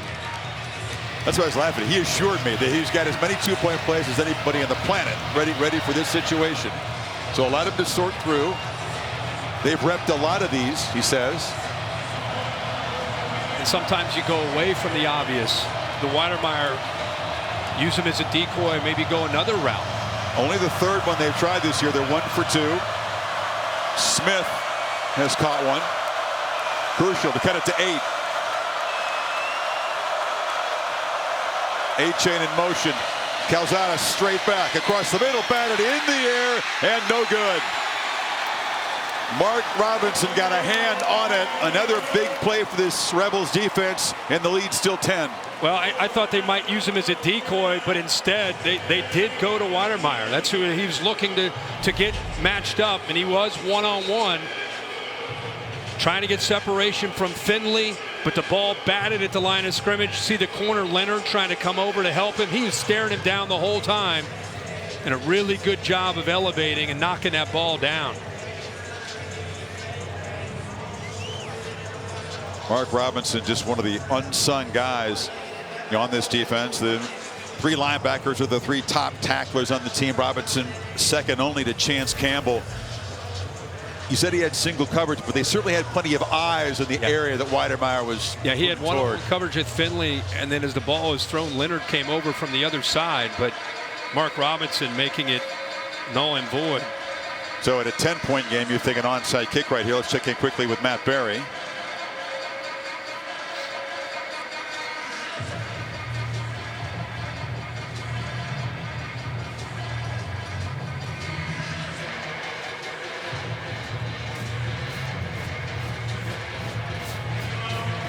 Be a fun part of our post game here. Keep an eye on the Ducks. Yeah. The Cougs coming up. So 2 different kickers in there. They'll try for some deception. It's Caden Davis on the small. They get the kangaroo hop. The ball right near the sideline. A flag comes down. That got the perfect hop, and it got past that hands team. So Keith Brown, the wide receiver, trying to get near it. There was a flag on the play, and it's going to be Ole Miss football. Illegal kick out of bounds on the kicking team. 5-yard penalty from the spot where it went out of bounds. First down, Ole Miss. That took the hop you dream about. It sure did. It took the hop that you're saying. It bounces once, and then the second hop, it goes up in the air right there. That's what you'd love to see your guy catch it on a fly instead of having to try to go down there and make a miraculous play. But that second bounce needed it to come back to him, and it bounced the other direction. Yep. But the big hop is where you'd like to see him get down, get underneath it. Look out, Snoop Connor barrels ahead, and Ole Miss will get a precious first down as he tried to just bleed the clock out. Is Lane and Jeff Levy capable of slowing down the tempo? Are they capable of just, all right, Matt, let's just catch your breath. One would think so, Kirk, at this point. One would think so. I mean, they're at 89 snaps. What does the manual say about that? What do the analytics say? They say use the clock, right? Yeah, I think we can slow it down here. You can still go fast huddle and go quick at the line of scrimmage, but just eat that clock. Well, they do a little sugar huddle, break it quickly here, and they do use all of the play clock. Corral keeps it and just slides down after picking up about 6 or 7. Aggies with 2 timeouts to use here, but 2 scores down. Looks like they're going to use one of them right here. It's been an eventful game. I mean, Kiffin's offense, Corral, they come out with tremendous rhythm, playing at NASCAR speed. They absolutely dominate the first half. I mean, statistically, Kiffin's right, it could have been 30-0. Aggies hang around, get within 2 before there's 2 interceptions. Really, just an incredible effort by both teams. It looked like Ole Miss was going to run them out, like you said. But A&M's defense did just enough to keep them in. And then finally the halftime adjustments, which what really Jimbo Fisher has been known for over the years. He got his team in a position to look like they had the momentum, maybe a chance to get even and maybe pull out in front. But it's Ole Miss's night. You know, the defense made the plays late, came up with that pick 6, and that was really it. Yeah, it was Sistrunk who ripped the ball away from Demas. That first pick. Connor scores very quickly, and then the 52-yard pick 6 by Finley. Aggies still fighting back. Second touchdown from A-Chain, but that 2-point conversion was so desperate. You get that, you don't have to onside kick. You can kick it deep, try to play defense. The Rebels just need to execute smartly and get out of here with the win that will knock the Aggies pretty much out of contention in the SEC West. And get Ole Miss to 8-2. There's a lot of traffic and a lot of fancy ball handling in the backfield, but Corral ends up just keeping the ball and wrapped up by Richardson for a loss. Talk about Ole Miss moving to 8-2. They've got Vanderbilt left, and then the Egg Bowl, Mississippi State. I mean, there's a very strong chance they're going to be in consideration for a New Year's 6 bowl game. What a year for Lane Kiffin. Absolutely. Think about that. It's been a while since they've won a bowl game, but to get to 10 wins, they're asking us, you think the Sugar Bowl would take us? Would we have a chance? Well, it depends on how the SEC sorts out, but yeah, they'd be in the mix. For sure. I mean, you get to 10-2 with the injuries that they've had to deal with, especially a quarterback and receiver. It'd be an incredible year. And the next True South episode comes to you from Mobile Bay. Get a little flounder and shrimp for breakfast. Try some Bushwhackers at Pirates Cove tomorrow, 7:30 Eastern time. Kirk, what about Matt Corral tonight? We talked about how open the Heisman race was. You know, Caleb Williams of Oklahoma struggling. They lose today. You know, Corral, his production's been limited by the injuries, but he comes out tonight, you know, throws for 247 and a touchdown. Wasn't his usual threat running the ball. Maybe he didn't have the Heisman moment tonight, but he's still in the mix. He's in the mix. I don't think anybody's really having a Heisman moment other than Kenneth Walker when Michigan State played Michigan. It was a lot of buzz after the 5-touchdown performance in East Lansing and the Spartans came back, but it's why I've never seen it. You're the expert with the Heisman.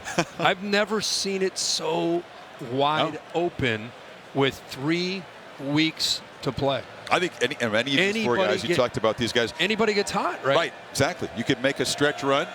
Need a good opponent, big stage, get hot, have a big day. You're going to steal the hearts of a lot of voters. And while guys like this, of course, Heisman finalists all make the trip to New York, a brand new location for the award. Nice to have it back after a virtual Heisman a year ago. And Devontae Smith, who of course won it but couldn't accept it in New York, is going to be on hand for that. That's pretty cool. They have a bye week. I didn't know that. They have a bye week, and he's going to be able to be there. Oh, that's fantastic. It's pretty cool. Good for him. Yeah, he had a decent year. You know, when we got to middle November of 2020, we kind of were like, okay, it's pretty much his award. It's the opposite this year. Guys are having solid years, but. And I'll never forget you following up the Heisman with that performance in the championship game against Ohio State. Before he got injured and couldn't play the second half, he was going to have, he did have a night to remember, but it was going to be unbelievable. He might have had 30 catches. Yeah. He hadn't gone out hurt in that game. Yeah, but it really is. It's going to come down to whoever has a great opponent on a big stage, and they put maybe have a couple moments within that game. Brown to punt it away here, and too much on that one. Bounces in the end zone. We had college game day this morning, and of course it brought me back to thinking about 2014. We were here. That's a good. You got to get it tiny, y'all. Are we sure that's a win? Oh, wow. I'd say I never had a more enjoyable 3 hours doing the show and 25 years doing it than we were here in 2014. It was fun. Nice scene out there today for the second game day from the Grove. Unlike any other show, right? I mean, the setting there and the tents, and very cool. It was neat to participate. I have to say, won't be the last time. I bet. So minute 24, Aggies needing a miracle at this point. Rebels figure to drop back and give up the short gain. Calzada backpedals, and it's an incompletion. Tried to find Spiller crossing. Not what they were looking for. Well, I just want to say this about Zach Calzada. He's a young guy. If you're an A&M fan, you've got a great quarterback here who's going to have a bright future. In the world that we live in today with Haynes King out there, who's an incredible talent. Guy who can throw it, he can run. They say he runs a 4.4 to go along with a big arm. That'll be an interesting battle when he gets healthy in the spring. But this guy is just going to continue. He's learning every rep as a young guy. Fires underneath. Chapman makes the catch. King, by the way, broke his tibia down near the ankle against Colorado in that game. They figure he could be rehabbed by middle December. Jimbo said potential to kind of get back and do some throwing. I don't know if that means you'd be considering using him at the end of the season. No, you're right, it's more about next spring. Especially after tonight, you just like to see him get 100% healthy and let these guys battle it out in the spring. Calzada, a long throw, looking for Chapman, broken up nicely. This Ole Miss defense came in with a chip. They really did. I mean, statistically, very, very poor against the run. Held up tonight against this Aggie running game. Couple of late picks. They collectively, that's the story tonight. Yeah, Oxford. Yeah, absolutely.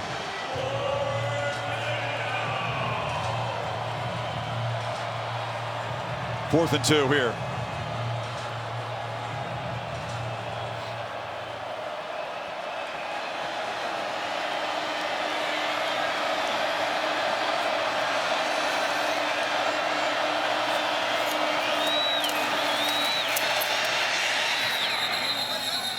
Whistle before it.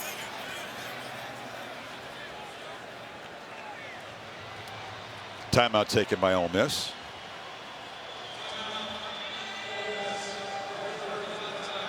DJ Durkin, his defensive coordinator.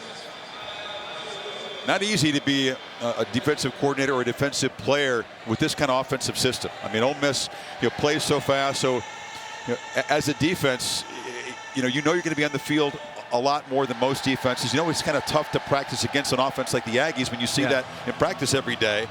That's why I think a lot of people look at this system and they wonder, is that a fit for us because of what it can do to your own defense? But we see Tennessee running this offense with Josh Heupel. We're seeing Arkansas. So you have 3 different offenses that are running essentially what Baylor ran when Art Briles and the Bears were beating a lot of people. And it's tough to stop. When it's going, it's really tough to stop. What's unique about this one is the mobility of Matt Corral, the creativity added on to every other aspect of that offense. Right, because stuff outside of the structure of the offense is just him sprinting down the field. And the structure is hard enough, right, to defend. With the tempo and the RPO and the way they spread you all over the field. Then you got to throw in QB scramble.